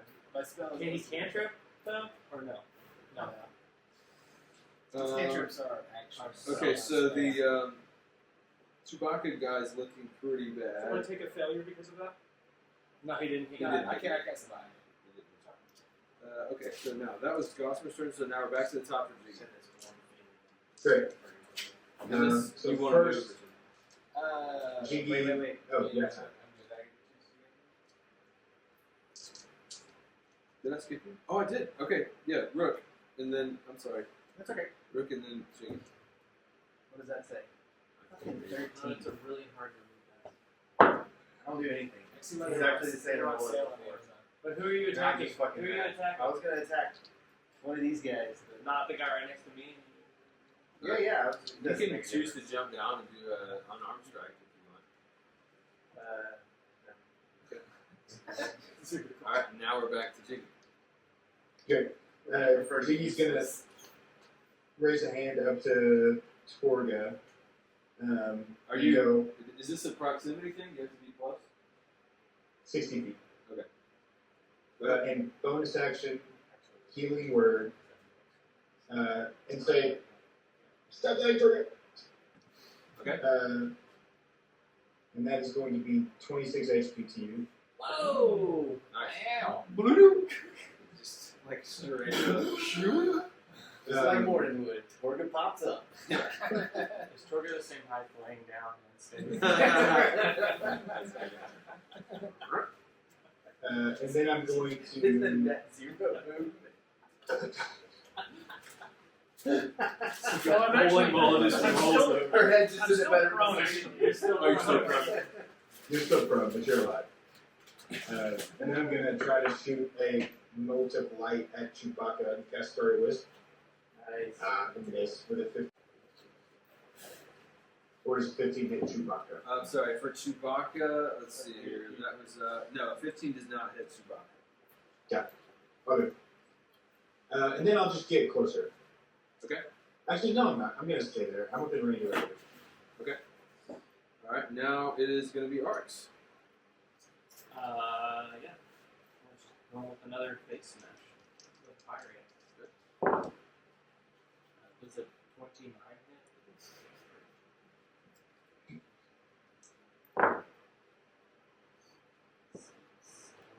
Seven, 14, 24 damage. Okay. Sit him on his way. He was still fine, alive.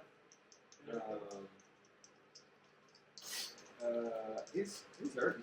He's pretty hurt, yeah. I'm gonna hit him again. Does a 28 hit? It does hit. 15, 18, 19, 21 damage. Yep, he's in bad shape. And he's still up. Still up. Did you see the guy? Didn't he show you this guy? So many. This guy takes a lot of damage. That's like the guy from I haven't thought about that movie for a minute. Okay, that's your turn, yeah? That's my turn. Alright, well, he's going to come at you again. I have the fastest turn. in the Oh, world. he's got disadvantage because he's frightened. Yes. Oh, if you would have moved 5 feet away from him, he could move forward towards you to attack But he would have got an opportunity. Wow, he got a nat 20 and an 11. Oh, yeah. So the 11 plus 9 is going to be a dirty 20. It is a very 20, and that still hits. It still hits. But it's not a crit. It's not a crit. It's not a crit. Alright. That's good.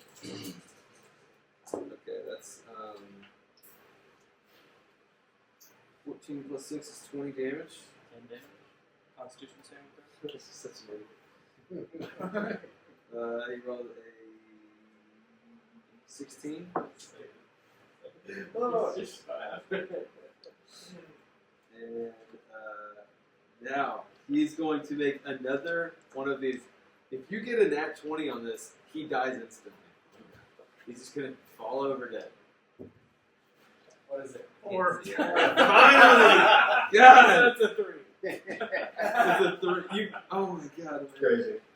Alright, well then you take 27 psychic My damage. God. A lot. And you now are going to have your speed half and have disadvantage on ability checks, saving throws, and attacks based on strength or dexterity. Cool. Now my attacks have disadvantage.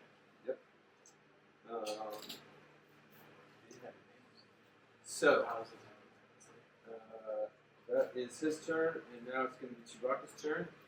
And Torga is still prone, so he's going to make a sword attack. Do I get advantage when he's prone? Yeah. Yes.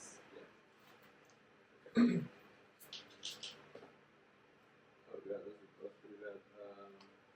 Right, 17. And another one. That's going to be a 21. it's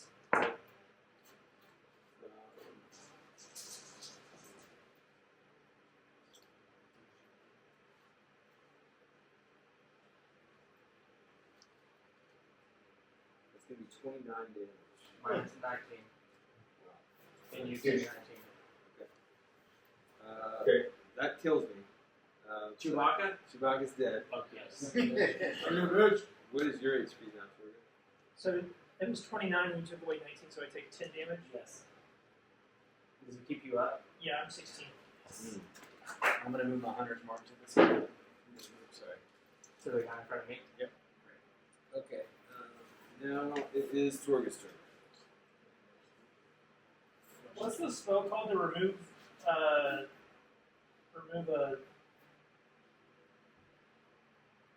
condition? Remember, Jake? For something like that, I don't know. Maybe remove curse, but I don't know if that would work. For yourself or for somebody else? For you. I mean, like, something like greater restoration would. Oh, that's what it was. Minor restoration. I don't know the wording of it, but maybe I can do it. Or lesser restoration. Maybe so. Yep.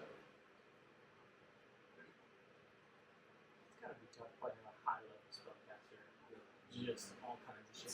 5 I love- pages. My turns are just like I hit this guy twice with an axe. Yeah. Lesser restoration. I was looking at my Warrior's hat. Yeah, but it's only the conditions can only be blinded, deaf, and paralyzed or poisoned. They're like that. They're scared. It's Oh. like something gross, like some weird, like demonic, Magical. It's like we're growing weird, dark limbs. I don't know. Does it go west or some shit? Greater That's restoration would do it, I think. I don't know if you had that prepared though. I'm fine. Kill somebody. I can't die.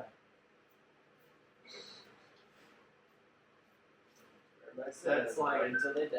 canon that Arx legitimately thinks that he cannot die. Alright. Alright, I'm going to stand up. Okay. And from 7 feet away, throw my dwarven thrower at this guy's face. But are you 5 feet At the red guy's face? close to me? What? Yes. Close to me? Yeah. Does a 30 hit. Let me check. Yes. Give me back my purse. I don't know. I don't know you. He said That's not my 7 spell. feet away, so it doesn't have to do with disadvantage. Okay, that was a 13 plus 6 of 19 damage. He dead. Take Go by that. No, Hunter's Mark yesterday. And then with my. Vader's still alive? Yeah. Yeah, Is our only guy left? at the moment. Or do you know? Jiggy yells at this moment, I killed the kid over here. There's probably another one over there. I'm going to go get him next. You don't even have to yell. We can talk through our heads. We heard you celebrating after you murdered the child. He My hears your spiritual minds. weapon is going to I'm saying nice hit hat. this guy for a 27. 27 to hit? Yeah, that'll hit. hit. Ooh. 8 damage. Okay.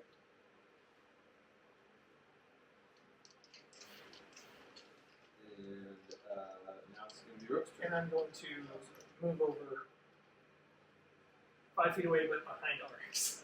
Okay. And Rook. Before I make an action, I'd like to look towards the west and see if I can perceive anybody, any of the other arrow guy. Okay. Make a perception check. Wasn't it the child? No, there were two. There's two. Dirty 20. Nice. Yeah, you don't see anything. Nice. Okay. It is a dirty 20, but like the guy's just hidden. So. Okay. Then Yeah. I'm gonna shoot at Darth Vader with my. And I will finally get to 18. Finally. Come on. Oh, that does it. Yes. Oh, thank God. That Alright. does it. Now I need one more d6, please. Here, that's Thank you. So many. 6, 12, 15, 17, 3 6s, 23 damage. Nice. Let's go. Nice. He's hurting. He's hurting. And then I will again. I'd like it. So you do that, and then Darth Vader's going to have. Did you do your extra for the Hunter's Mark? Yeah. Okay. So I get back. Darth Vader guy is going to run up.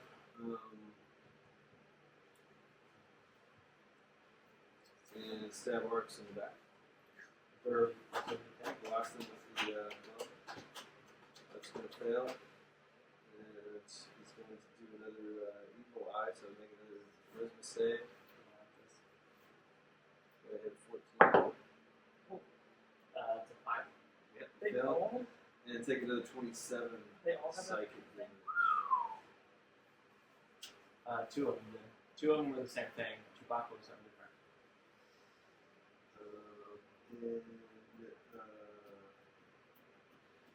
It is important to remember that you have disadvantage on Yeah. checks. Okay, now it is Gosper's turn. Okay, He's down. Yeah. He's dead. So it's just him. Yeah. Yep. Cool. Torch him. Firebolt. Yep. It's gonna be 30. Good lord. you get plus 12. Yeah. Crazy, you just can't miss. Tell me what happened. Yeah. For Torga! It's Nice. not disaster. Alright, nice. Yeah, he's smoked. That's a firebolt goes past. The firebolt itself gives 3 Alright. Is it like a tiny gossamer? yeah. Okay. Almost as soon as that happens, you immediately sense like there is still more danger out there, and you really can't stay here because you've just had this battle that's sort of taken a few minutes, and so you're hyper aware that things are not safe We gotta where you out of here. are. So you can go back to the Lone Wolf empty-handed, or you can continue and try to hit the apothecary. At this point, it is about like 2 o'clock, 3 o'clock in the afternoon. So yeah, we can take this away.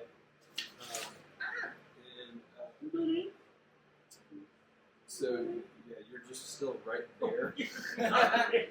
So you're saying there's a chance. And You you took the main road. knowing the time of day and knowing that like if that was bad, shit gets real crazy at night. You know that you have enough time to get to the apothecary and back. assuming that you don't get caught up much more along the way. But in your mind, like you notice and remember, like everything was pretty shitty back there at the Lone Wolf, and kind of sucked to come back empty-handed. Yeah. I guess that means we just have to keep going forward. We still have our +10 to stealth. Well, true. Yeah. Oh wait, no. I took a bunch of damage. Oh. And probably lost concentration. Oh Yeah, okay. got it. Oh no, I passed it. It's still going. Yeah, so I think we keep going. Yeah, how's everyone doing on traditional health? paths rather than stuck between houses? I'm I was checking on health. yeah. What's everybody's health? I have 80 out of 201. I have 81. You're hurt, right? Yeah. So you have a couple of choices here. You can continue on and go to the apothecary. You can go back to Lone Wolf Tavern, or you can. The third option would be like try to find a place to hunker down and continue on.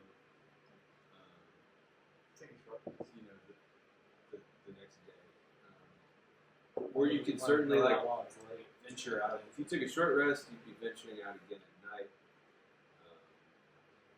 If you took a long rest,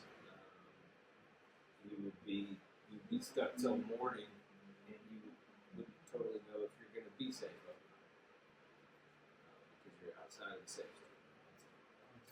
Or we would keep going right now. Yeah. 2, 3. Yep, and you don't know what's going to happen. I can, if we're gonna keep going, I can give everybody a lot of healing. Same. yourself. I mean, I think going back is not the option we want. So we either No, let's keep going. hunker down or we keep going. Wait, question. We're very familiar with where the Yeah. apothecary store is. Like, I'm very familiar with it. Yeah, you've been to it. Great. I'm gonna cast. What is this? Is this one? Yeah. You're Clairvoyance. casting a spell. Yes. And I'm actually sending a spirit guardian. I feel like Arts would pull out like a literal black and white magic wand and be like, I am going to cast clairvoyance and put it right in front of the apothecary store so I can see what is happening around. Okay, so the you're- apothecary store. you're basically stuck to the door. Yeah, You're, like you're a looking, peephole, basically. looking out around. Okay. Yeah, so the apothecary is like not a well-known business among outsiders, but within townspeople, they do kind of know about it. But it is kind of hidden and back off the way. It's kind of a witch doctor kind of sort of place. And so from that vantage point, you see buildings and alleys and sort of the same kind of vibe: dirt, and barrels, and trash and stuff.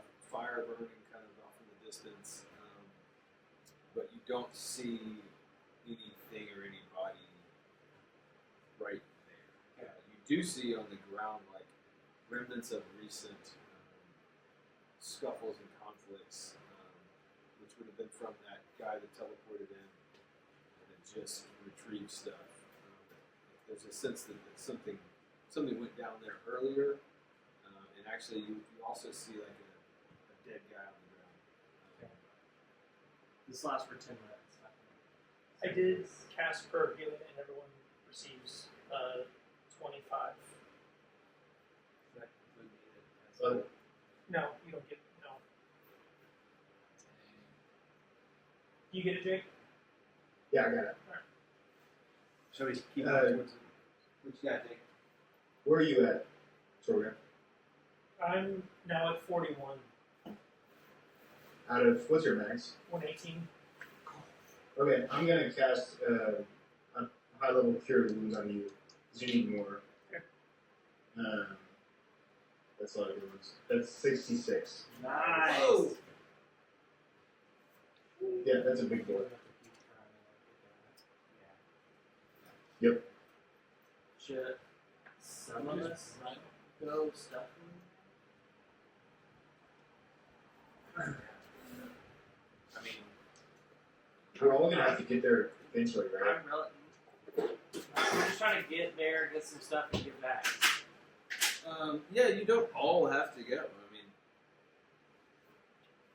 But you'd be Advantage and +3, plus Jake's +10 and stuff. My stuff is in the 30s. If we're doing the Jake thing, so I can run out there and go.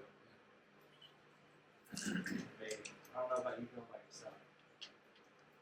Yeah, that's probably not supposed to be here. I'm gonna say another prayer healing. And everyone who still needs help gets another 34. nice. On full. Feeling alright? 139. Okay, I mean, I can. How about you and I go try to get to the top here? It is clear that sticking around where you are for long is a bad idea. I think we all gotta go. Alright, let's go. We stealthing? Stick together. Okay. Yeah, I said we try to. Alright. And we still have your +10? Mm, It was 10 minutes though. Yeah, that lasts long. it was Okay. 1 hour. Everybody roll a stealth check. 19. 13. Ooh, nice. Yours is huge. 34. 34. That's a dirty 20. Stealth check. Before we go. Use your bardic. And I also give you guidance. Yeah. So it's +10 plus particles guidance. 19. Without Wow. Okay. Without bardic? Damn. All right. Use it. Use it. Well, I rolled a 19, so I'm about to be the weak link over here. All right. That's amazing. So with that stealth check, I'm assuming Rook's gonna lead the way. Yep. With very strong stealth, and you guys are all kind of piggybacking on his great stealth ability, and he's going to weave your group through, and he's going to get you to about right here, where it just becomes a real like crush of. It's almost like I haven't really been there, but like picture like Bangkok back road where there's like you kind of have to turn sideways to even get through all this stuff. So that's how tight it is in that area. You can go through it, or you can go around it. But you're about, we'll say like 150 feet away, 180 feet from where you know the apothecary is. But you're familiar with this area, so if you start in there, you know your way through. It's just things are dangerous right And from my vantage of the apothecary store, can I see anything? now. No change. Mm. You can teleport. Yeah. So like if we either get into some shit, or if we get in there and get a whole bunch of shit, you can just get us back, right? Yeah, I've never. Yeah, it's a new one for me. But Do you have the teleport spell? I do, yeah. Dude. Let's skip all of this. Now we gotta get the But, stuff. but, I can only use but it seriously, once. Yeah, well we gotta True, get the true. stuff. Guys, yeah, we can Get get in there there. and then get back. put everything So in we the just gotta bag of holding, That's and a- then we'll teleport back. It's a level 7 Yeah. spell, so I can only do that one time. So, Sweet, yeah, but just keep the apothecary, right? Let's fight through it. Let's get there, let's get some shit, and let's get back. Okay, so tell me what you're doing. we're gonna. We're getting there. Yeah. So I can only use the teleport spell once. So the plan is to get to the apothecary, do what we need, and then teleport back to. You can teleport everyone? I can teleport 8 willing creatures. Wow, alright. And I'm going to bless. But there's a thing you will have to. Okay. Alright. But we have to get to the apothecary place first. Yeah. That's where we're at now. Let's just push through this crowded space, right? I'm going to bless Oryx, Jiggy, and myself. When we make an attack roll, or I can only do 3. No, I'm Attack roll or saving throw before the spell ends, then you can add a d4. Alright, so you're going straight through. For how long? Just the first time. It's concentration. So as long as you're, Yeah, I guess that's. What's the order that you're going to go through this area? are we still stealthing? I need to know the order. I guess that was the first. Unless anybody wants to make I a will lot of noise. be following. Super stealthy. behind. Who's coming behind Alex? I'll go behind Arts. D4. I'll be in the back. I'll be behind. Oh, you're going to be in front of Arx? Oh wait, She's cutting. Rook is, I thought Orange. It's Rook, Arx, Goss, Okay. and then Yeah, let me be in front of. Let me be in between you two. I'm learning stealth. how do I do it? Chop, chop, chop. Not except I'm making no sound because I have my boots in the other Okay, Josh, when you feel so something against the small of your back, What's against the small of my back? you should something. You feel something. You have to reach up to touch the small of his back. Don't you? Oh yeah, it's against the back of your like thigh. Yeah, I'm more uncomfortable than it's at my thigh. Yeah, that is worse. Okay, so you guys are moving through this thing, and it's basically just like doors and windows to like shops and houses, and there's like awnings on top of awnings, so you can't even see above your head. There's like clotheslines and clothes, and you're just kind of wiggling. And there's like offshoots here and there, but you know the pathway through. Jiggy, give me a survival check. What if I don't want to? You will I fail think it. it's worse then. 12.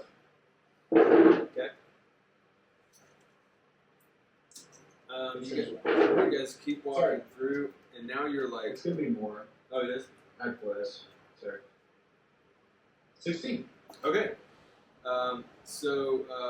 Jiggy, you were gonna fail, but now you saved, and you know that there is something kind of nearby behind you. Yep.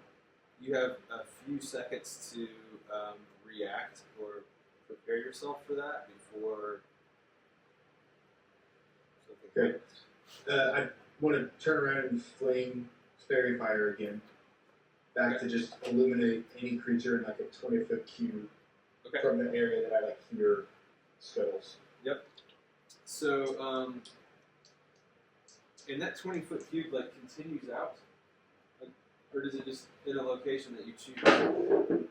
Yeah, it's 20 feet. It's a 20-foot, like the ledge of the cube, the edge of the cube. It's 20 feet long, emanating from like a point. Okay. So I'm putting like the center as close to the area where I hear Okay. skull. Yeah. So you don't see anything yet, but you do see like an illumination coming from an alleyway that you just passed a few steps ago, and it seems like it's getting closer. Okay. I want to ready a cantrip to throw a starry wisp at it. Okay. As soon as it comes into the open. And are you going to communicate any of that to the group or not? Yeah, I think telepathically, as I turn around and fling fairy fire, I'm like, hey, or something. Yep. Okay. So what do you guys do, if anything, in response to that? I would shuffle past the back. Well, like I would get towards the danger and hopefully y'all can get further Well, I don't. You're so I think there tight. might be other stuff away. coming. So we're first. we're stuck on a line. You're stuck in your line. Got it. Yeah. You could climb over someone, I guess. Let's move. Let's move faster. Okay, so you're going to continue moving forward. Yeah, Jiggy, but I'm- Jiggy, are you staying with the group? Yeah, I'm staying with the group, but I'm like walking backwards, almost like looking over my shoulder, like Okay. having this thing like Alright. prepared. Yeah, I might have something all prepared too. Like, good. Yeah, he's told you what's up. So what do you guys? Can I put Jiggy on my shoulders He's in. Gossamer's in between. backwards? Jiggy could potentially backflip over if he chooses to do I that, think I could reach over Gossamer and pick Jiggy up. if he wants to. I'm not sure I'll he do has a to say backflip. it. Okay, so you're going to backflip onto Art's shoulders. Sure, man. So I'll just Okay. be exposed. Now Gossamer's in the back. No. He's got advantage over you. You have another spell prepared. Just like Okay. Jiggy's a real small dude. I think you are already exposed. So you're I have a super high AC though. Oh, you do have a super high? Yeah. Should we But put it's it back just, so Gosper's in half? It's fine. Up to you guys. No, I'll stay there. I don't want to. Jiggy's in the back. I'll Okay. stay there. Yeah. So you guys are moving fast. You're like in a row, just like moving quick. You're almost like at a steady jog, Got my dagger. trotting through this area. The apothecary, or like the road that ends this area, is just a few steps in front of you, Rook. You guys are getting psyched. You know you're close, and at that moment, this thing comes around the corner and comes into view. Jiggy, are you trying to fire Yes. something off? I'm throwing a starry wisp. Okay. How does that work? That's just a cantrip attack. Okay. Does it have an attack roll? Yeah. Okay, go ahead. Yeah, and I'm rolling with advantage because of fairy fire. Okay, yep. So that's a 20 That hits. plus 2, 22. 22 damage. 22 to hit. Oh yeah, that hits, yeah. Okay, great. And it lights it up. Damage. 11 radiant damage. You see what it is? Yeah. Yeah, you see this guy, and he's big, ugly, and Nice. mad looking. What are all these creatures doing here? Um, That's me. and Jake is a big ugly monster with a club. Oh, I'm ready for big, it. ugly monster with a club. Are you doing something, Gossamer? Did you have a reaction ready? Yep. Just cantrip. Go ahead. Fireball. Yes, it's fireball. Never just a fireball, buddy. Well, that guy again. Yep. Is it just one? As far as you know. Oh Nice. Got him. 30. Yeah, that'll do. That'll do, baby. Oh, yeah. 13, 12, 3 plus 2, 25. Okay. Damage. Nice. So you guys are still trotting forward. Jiggy's backpedaling. This guy's coming at you, and he's going to make Nice, a guys. attack. That's going to be 25 to hit on Jiggy. Y'all. And damage is going to be 20 on that. Okay. So we're at the road. You're at the road, like you're literally like 10 seconds. Rook's 10 seconds away from the apothecary, but this is all going to sort of happen. Oh, that's a crit fail on the second attack. Beautiful. So, but he's still coming at you. You're 10 steps away, Rook. The party's continuing forward. What do you guys do? This guy's still coming at you. Do we have to roll initiative? No, I'm not going to make you do that because we're just going to be moving here. I'm gonna holler. I'm gonna take the bag of holding and throw it to Rook and be like, grab everything you can. Nice. Okay. Okay. Yep. So you do that, and Rook, are you going inside or Yeah, I'm just gonna burst in and start filling it? filling it up with everything you can, just like shopping hours. Yeah, yeah, yeah. Okay, Rook's inside the apothecary, raking the shelves. Tori, what are you doing? You're next in line. Alright, I'm going to cast Guiding Bolt on this guy. No, wait, I want to do my guiding. Can you get to him through orbs? Yeah. It's a spell. Oh, okay. Flame Strike. I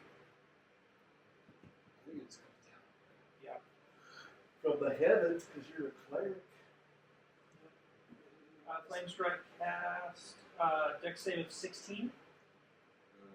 Let's see here. Dex. Okay. Failed. Boom. So this bolt just comes out of the sky. Pow! The first damage is 21 of fire damage, and the second half of it is 21 of radiant damage. So 42 damage. I mostly Okay. So you're now turned around. Arx, you're just kind of stuck in the middle of the line here. What, if anything, are you going to try to do?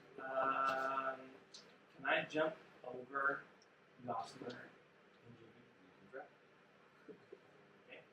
I'm gonna try to jump over. Okay, so Gossamer. make a acrobatics check. And only a nat 20 is going to be able to pull this off. Only Or, an no, nat I'll 20? say the DC on this is like 22. Okay. You're a big And fucking dragon. What with is my? I don't have Jumping armor on. over two people seems Plus pretty D4 to tame any compared attack or to save. some of the stuff he It's a does. save. It's got the same. Acrobatics. Yeah, 22. Ooh, acrobatics is not strength. So, could it be an athletics check? No. I think jumping is so athletic. You're telling me it's Okay, not an I'll athletics. tell you what. You doing an acrobatics check, I'm going to let you add a d4 of athletic ability to that. I would still rather roll an athletics. I'm sure you would. This is I have more a plus acro- 10 and advantage. An athletic guy can't backflip over shit. I'm just not 'cause it's backflipping. I'm turning around and I'm leaping over them I jump. very high. It's an acrobatics roll. You're stuck in this damn alley. It's Fine. I got a suggestion on Jacob. So I get an extra D4 and after what's the save? the Or DC is 22. 16 plus 7. So that's a 23. You got it. All right. So you're jumping over both of them. All right. So With the axe, and I'm coming down with okay. the axe Great. into the place. That's so stupid. That's awesome. All right. Just like, imagine all of us in there, and he just like Yeah. heats. Heats. You're just like It's all right there. You can make that with advantage because. Oh, I had to roll the attack roll. He's Got it, got it, got illuminated. it, got Yeah, it. you don't get damage yet. That's well, I was thinking that that was the attack. So yeah. Oof. 18. That's. It hits. Yes. Okay, 5 plus 5, 10. I'm not raging. So 18 Okay. for the first attack. Yep. And then I'll attack recklessly to have advantage on the next attack. All right. 14. No hit. Yeah. I rolled a 3 and a 4 there. All right. See, we're not doing initiative here, but enough has happened. He's going to attack you now. Attack me. Yeah. Yeah. That's going to be a 25 to hit. Yeah, I'll hit.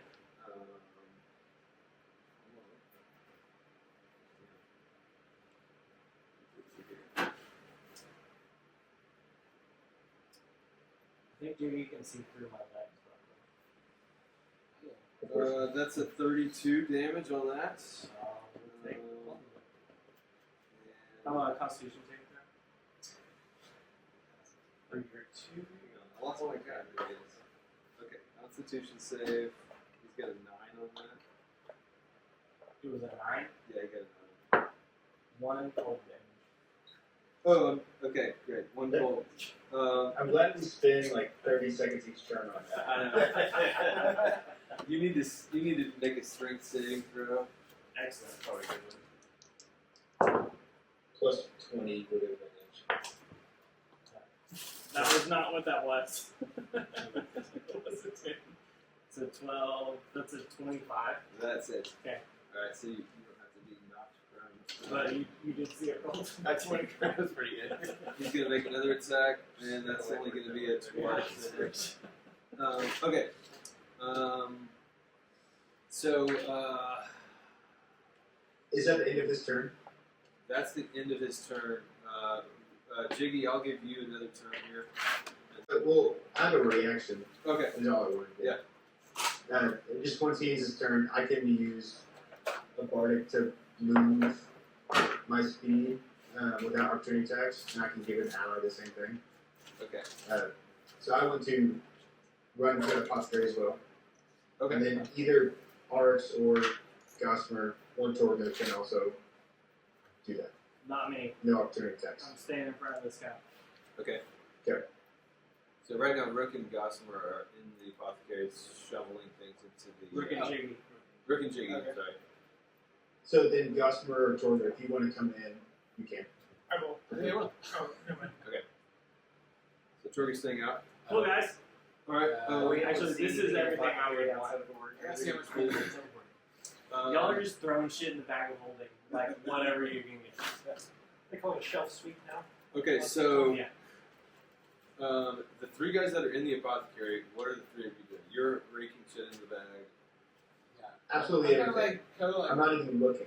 intermittently like looking up. Get all the window Tylenol. to see like maybe what else is like coming in or like trying to. You're doing what?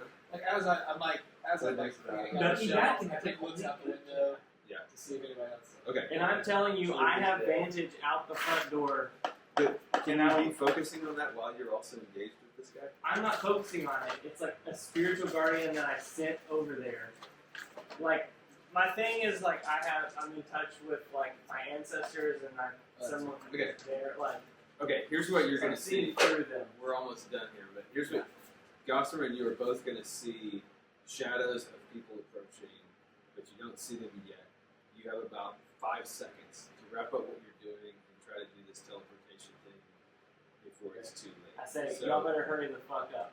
On me, bitches. Do we have to be close? Nope. You're just gonna be able to see him within like 30, I think. I'm telepathically consenting to be Yeah, teleported. but he can't see you. A spell. This spell instantly transports you and alien creatures that you see within range. You gotta see it. Yeah, you gotta see it. 10 feet. Arch, we need 10 to go. feet. Whose turn is it to You got do to be anything? within 10 feet. Whose turn is it? Okay, the three of them are inside the apothecary. The Yeah. two of you guys are out here. I'll let you guys make a decision and move together. But if you move away from that guy, he's going to get an opportunity attack. Which, yeah. Not if we disengage and run. Do you have that as a... Disengage is an action. Is And it then an action that everybody has? Yeah. Okay.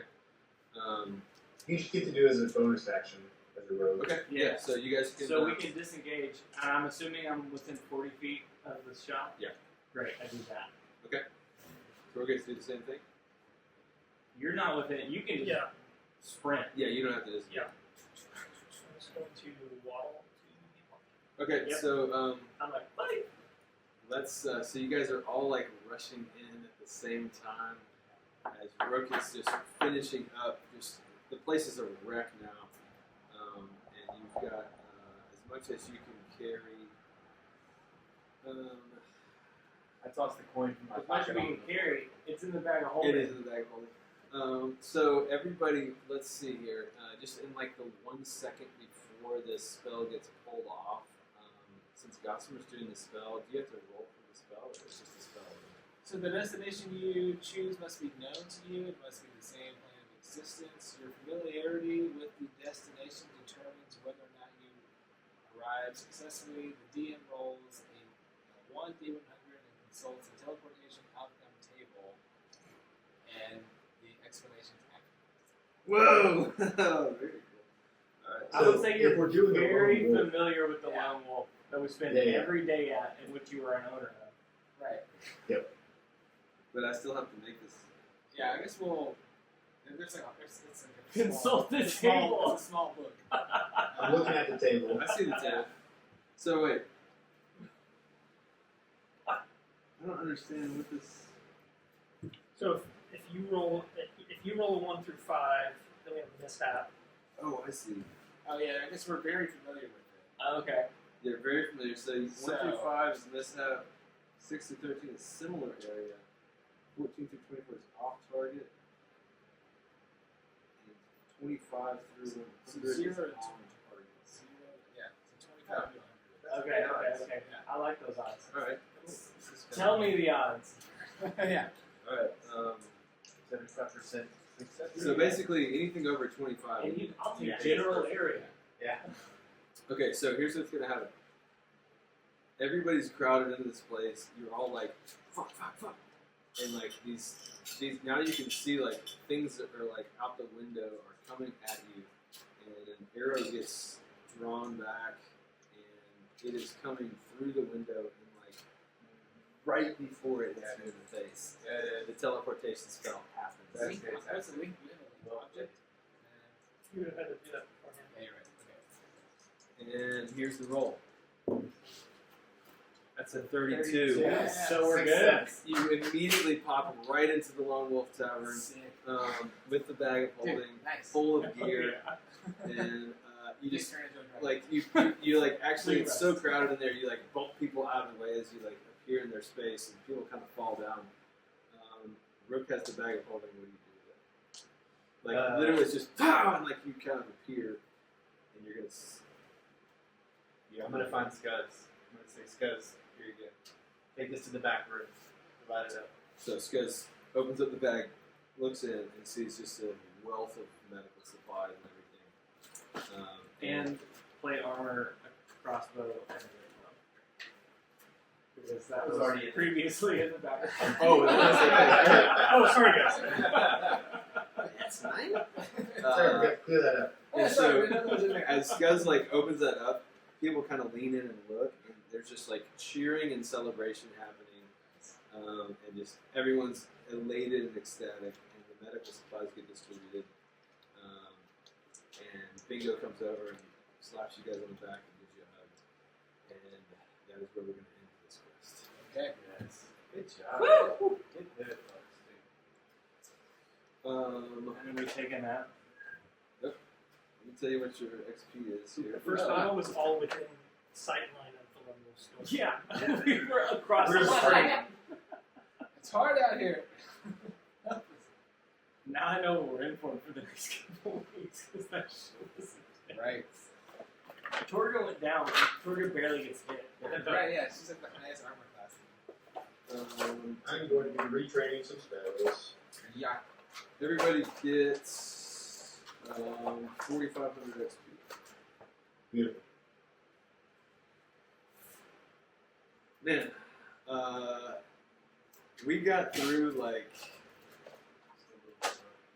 maybe 20% of what I had planned, or like thought of. I guess I could say.